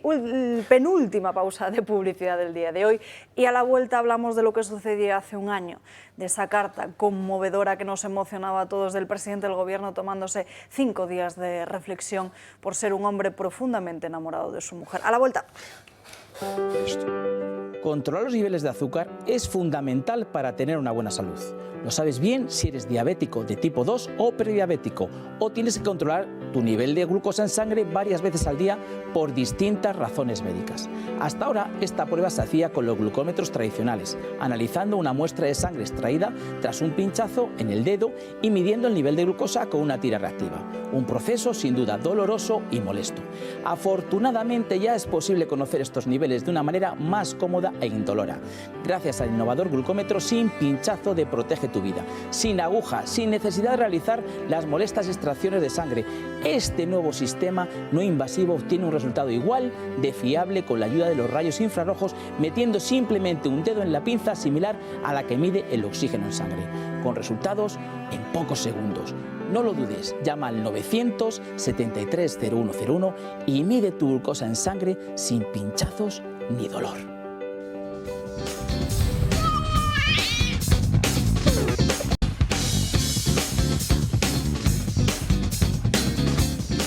Y hablamos ahora sí de Óscar Puente, que esta misma mañana ha acudido a esa comisión de investigación del caso Koldo para dar cuenta precisamente de, para dar respuesta a las preguntas de los diferentes dirigentes por Jessica Rodríguez y su contratación en hasta 2 empresas públicas, una cuestión que esta misma semana ha motivado, de hecho, que el juez haya solicitado la imputación formal de la que fuera presidente de Adif, de Ángela Pardo de Vera, por esa contratación que, según el juez entiende, es del todo caprichosa. Lo que ha hecho Óscar Puente de hoy es de libro. Desde luego ha convertido la Cámara Alta más bien en su característico perfil de Twitter. Ha montado de nuevo una bronca y ha perdido por completo los papeles.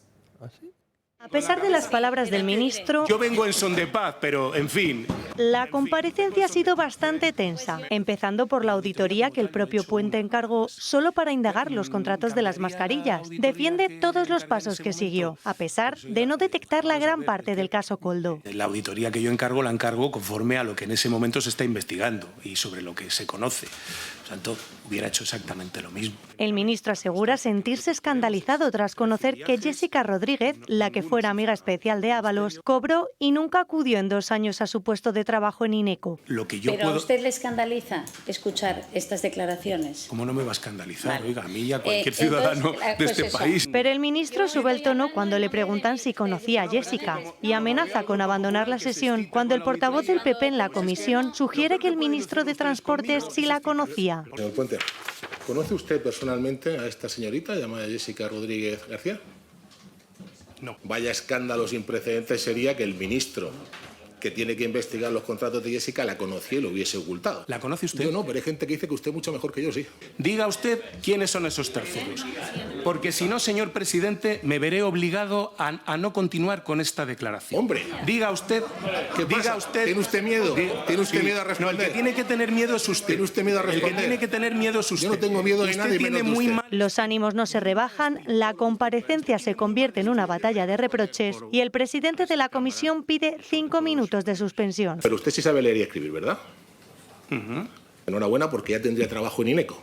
Porque por lo menos eso es lo único que le exigieron, ustedes a la señorita. Oiga, un momento. Para trabajar. ¿El señor presidente aquí está de adorno o qué? Porque esa señora me está interpelando desde el público constantemente y usted no le llama al orden. Yo estoy hablando con el señor Bernabé. Señor ministro, lo veo a usted muy fuera de tono. Vamos a suspender esta comisión 5 minutos.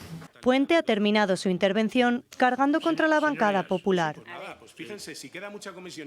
Pues ya lo ven, escandalizarse sí, pero desde luego actuar no. Un ejercicio más que se suma a toda la impunidad administrativa de la que estamos hablando, porque Óscar Puente se niega a volver a realizar una auditoría sobre esos contratos de diferentes personas que desde luego parecen más que sospechosos, sobre todo porque la propia Jessica Rodríguez asegura que tuvo ese puesto de trabajo sin ir a trabajar. En fin, todo esto se une al resto de pesadillas judiciales que tiene el propio presidente del Gobierno. No solo hablamos del caso Koldo, con todos esos contratos, al margen de todos los detalles que envuelven los polémicos contratos de mascarillas y todo lo que se hizo durante la pandemia, sino que también hablamos del caso del fiscal general del Estado o del caso Begoña Gómez. Hace ya un año que el propio presidente del Gobierno se tomaba 5 días para reflexionar a través de una carta, justo después de que se abriese una investigación judicial de forma formal en los juzgados de instrucción número 41 de Madrid a su mujer, Marín. En un año han pasado muchas cosas, nos lo cuenta Marín Vallejo.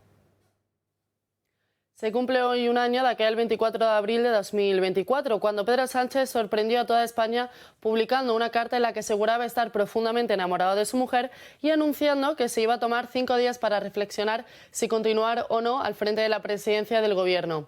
Todo vino a raíz de la apertura de diligencias contra Begoña Gómez y el desenlace ya lo conocemos todos, 5 días de descanso que terminaron en la nada porque continuó al frente del Ejecutivo. Pero un año después parece que ha ocurrido su peor pesadilla, y es que todos los casos judiciales han ido avanzando. Empezamos por su mujer, por Begoña Gómez. En aquel momento el juez Peinado le investigó por 2 posibles delitos: tráfico de influencias y corrupción en los negocios. Meses más tarde, esa investigación se amplió en 2 delitos más, en intrusismo laboral y en apropiación indebida. Se investiga también el software de la Complutense producido por Google, Indra y Telefónica y las presuntas irregularidades en la creación de su cátedra. Además, según el último informe de la UCO, Begoña Gómez podría estar relacionada con el rescate de Euroeuropa. Por otro lado, el pasado 27 de noviembre, David Sánchez, su hermano, también terminó siendo investigado. La justicia podría tener pruebas concluyentes de que la plaza de la Diputación de Badajoz estaba hecha para él. Desde octubre y por primera vez en la historia, el fiscal general del Estado también está siendo investigado. García Ortiz borró mensajes y cambió de móvil para eliminar las pruebas que presuntamente le relacionaban con la revelación de secretos de la pareja de Isabel Díaz Ayuso. José Luis Ábalos, un hombre que fue de la confianza de Pedro Sánchez, también está siendo a día de hoy investigado por el caso Koldo. Sobre él pesan acusaciones de hasta 4 posibles delitos y entre ellos está el de pertenencia a organización criminal.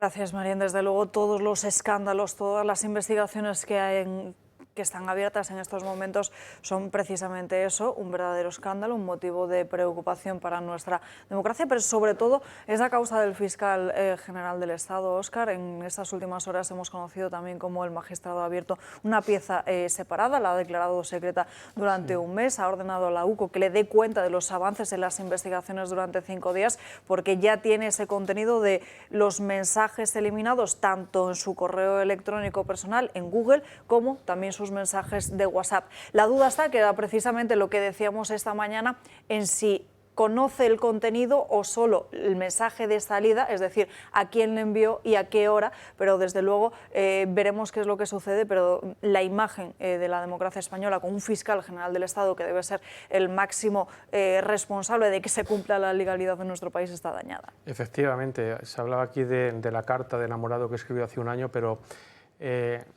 ver el reportaje anterior con las intervenciones de Puente, dicen lo que ha ocurrido en España en este último año. Parecía que no se podía degenerar más un régimen, porque esto es un régimen antidemocrático, dictatorial, totalitario y con vocación de tirano, ¿no? Pero sí, se puede generar más. A mí me da vergüenza. Antes decía Alejo que qué dirán en el futuro de nosotros. Bueno, ¿qué pueden decir ahora mismo ya de nosotros en presente? Porque esto es intolerable. Solo por hablar así, un ministro que nos representa a todos, no a los de izquierdas o a los del Partido Socialista, sino a todos, no puede dirigirse así a la gente, a un compañero, un colega, ni a nadie. Es decir, y sin embargo, sigue en el puesto. Es decir, solo eso bastaría para que tuviera que dimitir. Y sin embargo no pasa absolutamente nada. Lo del fiscal general es bochornoso. Es decir, que un fiscal borre los mensajes cuando está siendo imputado es vergonzoso y sin embargo grupos de comunicación afines lo celebraban. Ese es el marco en el que nos estamos moviendo. Y perdonadme que insista también en lo de Óscar Puente, porque a mí me ha indignado su declaración de ¿no? Cuando ha dicho, bueno, es que al final es cosa de una auxiliar administrativa, que son 900 euros. Yo entiendo que él diga eso, ¿no? Porque gana 107.000 euros al año, gana casi 9.000 euros al mes, tiene vivienda gratis, tiene coche oficial y tiene pensión indemnizatoria. Entonces, alguien que tiene esa serie de privilegios que le otorga el que pertenecer a la casta política, ¿qué puede entender aquel que tiene problemas para llegar a fin de mes? Pero su comentario además es malicioso, porque él, como saben hacer esta gente, antes lo comentabas tú, Alba, en la presentación, es relato, relato y relato. Y desencuadra el relato y lo encuadra donde a él le interesa. Es decir, el centro de atención no es que esta chica cobrara 900 euros, es que los cobraba sin trabajar y los cobraba por ser amante del ministro. Es que tú cuentas estas cosas y dices, ¿cómo puede ser que toda esta gente siga estando aquí y que haya quien les aplauda, ¿no? Es decir, ¿pero qué puede pensar una persona que pertenece a la clase trabajadora, que entiende que 900 euros son esenciales en el mundo que nos está marcando el sanchismo para llegar a fin de mes, cuando oyes que tu representante, es decir, aquel que debiera optimizar tus posibilidades de vida, se está riendo de ti? Porque, bueno, se ha comentado aquí más de una vez, ¿no? Pero a ese puesto y otros 9 de la misma calidad optaron más de 900 personas. Es decir, es una falta de respeto a todos, ¿no?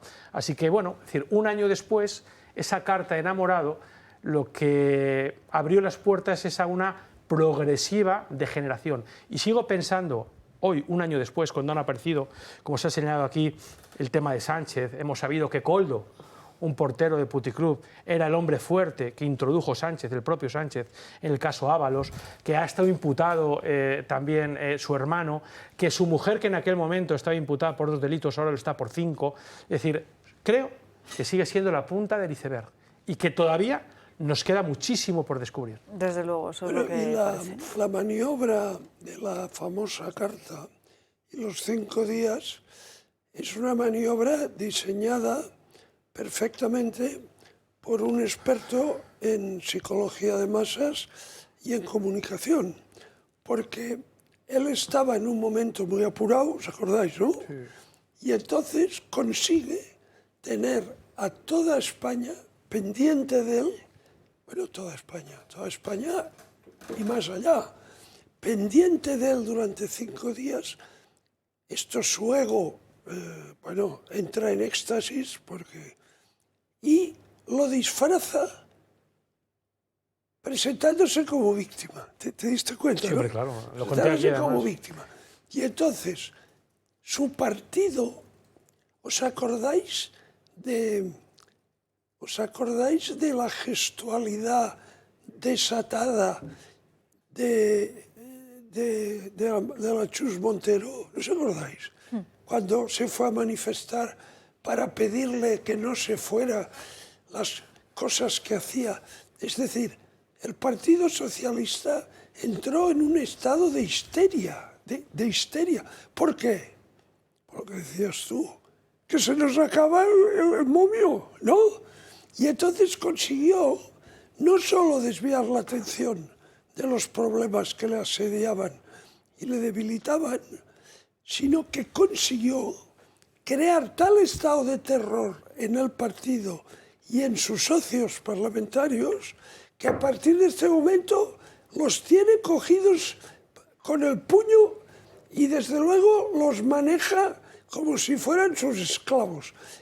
O sea, he de reconocer que en términos de manipulación psicológica y de habilidad comunicativa debe tener buenos asesores. Yo estaba aquí ese día, cuando sucedió, un par de horas antes de llegar, y yo, bueno, tenía muy reciente el libro de Venenosos, y bueno, es uno de mis aficiones, como sabéis, el tema del lenguaje, y ahí estaban un montón de técnicas, el victimismo, la conspiración, el buenismo, es decir, todo, estaba absolutamente todo, ¿no? Todo. Pero fíjate cómo esa puesta en escena, porque era la puesta en escena, es decir, llegó hasta el final, cuando fue a ver al rey. ¿Sabes? O sea, ¿y cómo utilizó al rey? No le importa. Una cosa vergonzosa. Por ese otro lado. Sí, vamos, yo creo que los temas de fondo de la corrupción son absolutamente gravísimos y los hemos ido repasando de semana y semana y nos toca ver todavía muchas más cosas y conocer muchos más detalles que se nos va a hacer helar la sangre, ¿no? Pero estoy con Óscar que hoy sí que ha habido un cambio de paradigma en cuanto a la degradación más absoluta de las formas de un ministro en sede de una comisión. Sabíamos que las comisiones pues, son de alguna manera inoperantes. Entonces hace falta dotarlas de poder, porque si no que se supriman, pero por lo menos había un decoro. Y hoy se ha roto con eso, esa chulería, esa altanería. Pues a mí me gustaría ver a Óscar Puente si sería capaz de hacer lo mismo en una sala judicial ante un juez, ¿no? Entonces, ¿qué es lo que es el mensaje que está trasladando? Pues a mí me da igual esta comisión. Esto puedo faltarle al respeto sin problema. Esto es inoperante y se lo está diciendo mientras pues, un poco más se ríe, ¿no? y actúa con plena libertad. Y es lo que me parece efectivamente absolutamente grave, porque las formas también son importantes. Entrando en el contenido, pues efectivamente recordamos, pues hace un año la carta fue pues una maniobra ridícula. Yo creo que le dejó en evidencia hasta cierta manera, ¿eh? O sea, no creo que salió exitoso. Otra cosa es cómo lo cuenta él, cómo lo cuentan los medios y cómo manipula otra vez. Pero creo que, bueno, y hilando con el tema del funeral del Papa, igual no ha ido también por eso, porque es un hombre enamorado que quiere proteger a Begoña, ¿no? Entonces, si llevara a Begoña ahora al funeral, pues sería ponerla en el foco. Y puede ser eso que... tiene más pinta de que prefiere no estar él en el foco porque tampoco acudió a los premios Cervantes y ya se sabe lo que le sucede a Sánchez cuando pisa la calle o lo hace acompañado del rey. Exacto. En fin, Enrique, un último apunte breve y nos vamos a la última pausa. Todo esto es muy triste, vamos. Bueno, Óscar Puente es de Aurora Boreal, pero es conocido de entonces. Pues no felicito a los padres por la educación que le han dado en los modales, ¿no? Y el Parlamento, dice doña Gabriela, no, es que esa comisión no me interesa, a mí ya no me interesa ni esa ni la otra, y desgraciadamente han conseguido que ya no me interese el Parlamento español, es decir, el Parlamento podía haberse quedado como decorativo, y para lo cual hubiera tenido que mantener unas formas, pero es que ahora es, sin tener ninguna utilidad dentro de lo que tendría que ser su labor, es además un productor de vergüenza ajena permanente, ¿no? Y eso. En cuanto a lo del eso, que cómo sería España distinto si en vez de 5 días hubiera tomado 5 años, ¿no? Pero el truco es muy conocido, además yo reconozco que lo utiliza a veces, es muy trumpista en eso, es decir, maximizar la apuesta. Es decir, pues, ¿qué pasa si me voy? Yo recuerdo en el Comité Económico y Social, precisamente, negociando con los sindicatos en ese momento y tal, que dije, bueno, pues había 2 co-rapporteurs, que llaman co-relatores, y dije, bueno, pues yo lo dejo y me voy. Y entonces el otro se achantó y entonces empieza a ceder, ¿no? Y es un poco lo que hizo Felipe González cuando abandonó el marxismo. Dice, bueno, pues arreglárosla sin mí. Que aquello era una buena causa. Entonces, eso, pues yo creo que sí que le salió bien. Mira lo que le dan todavía las encuestas y tal. O sea, fue hizo comprender claramente a los otros y a todo el mundo mundial que nunca jamás le dejarían caer, ¿no? Último respiro publicitario. A la vuelta ponemos el broche de oro con otro asunto a esta tertulia.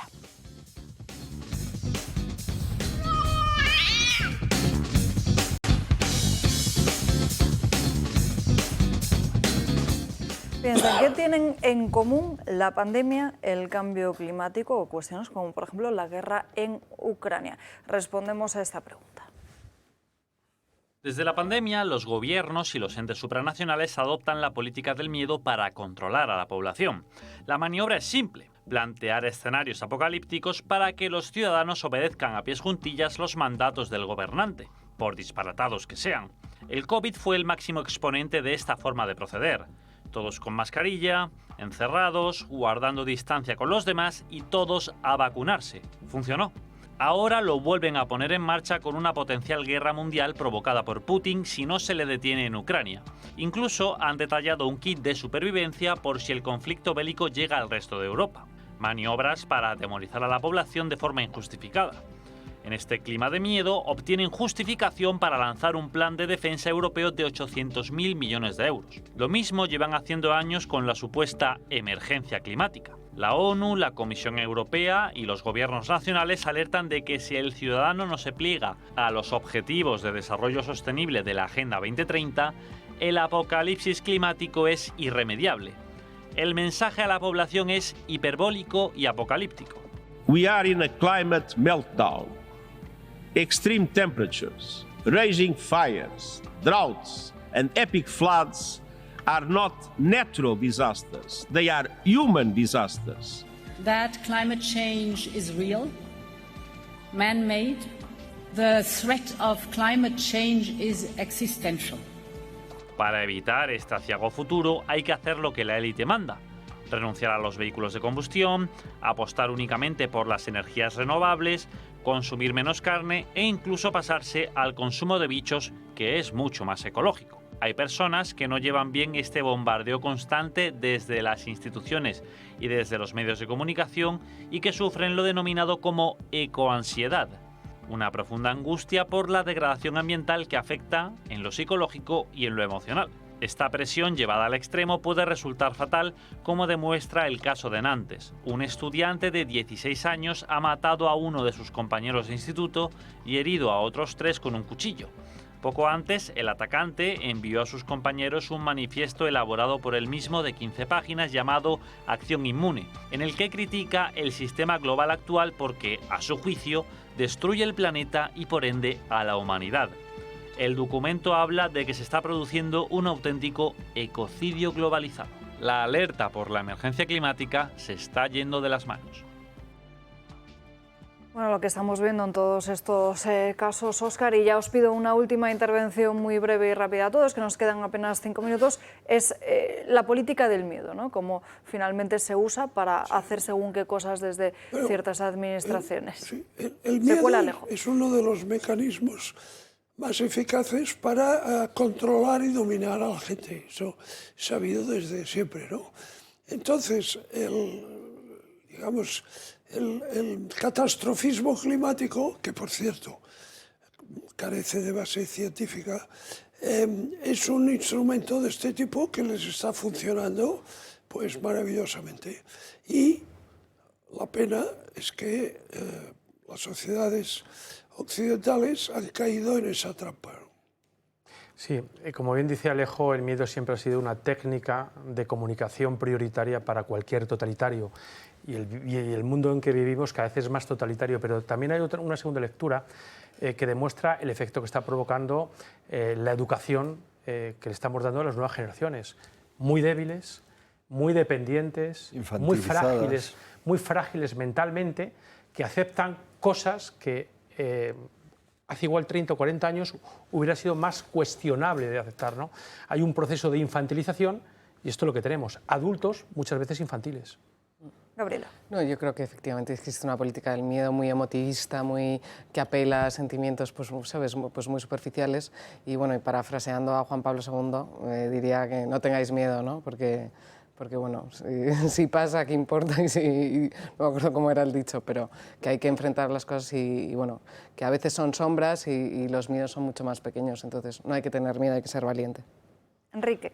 Sí, lo del intento de utilizar la política del miedo va a seguir, pero quiero dar una última nota entonces de esperanza. Yo creo que en el caso concreto del cambio climático y de la cosa verde y de la exageración estrambótica sobre que el planeta no sé qué. Y mire usted, el planeta seguirá tranquilamente y lleva así toda la vida. O sea, lo que usted quiere es la humanidad. Bueno, pues si usted quiere salvar la humanidad empezando a matar a su compañero de colegio, esto es un chalao impresentable. Pero yo creo que esa tendencia en el campo de la... ya, si no ha vuelto, está volviendo. Evidentemente el acceso de Trump en ese aspecto ayuda mucho, porque ya él, la mayor potencia del mundo, China antes no lo apoyaba, pero la mayor potencia del mundo ya tampoco juega eso, ¿no? Es precisamente Trump lo que ilustra la portada de mañana del País. Justo estaba en estos momentos repasando cuáles eran las portadas de los grandes periódicos de tirada nacional de España. El País abre con la guerra comercial y los tipos de interés del Banco Central. El Mundo con que Sánchez abraza a Marlaska para aplacar a la izquierda, que parece que será también el gran tema del día de mañana y de los siguientes. En fin, no hay tiempo para más. Gracias a todos por acompañarnos aquí en El Gato al Agua. Espero que todos ustedes hayan disfrutado. Fortísimo abrazo, por supuesto, a José Javier Esparza y les dejamos ahora con el Curubito. Los veo mañana andando caña a las 12 del mediodía. Adiós, que descansen.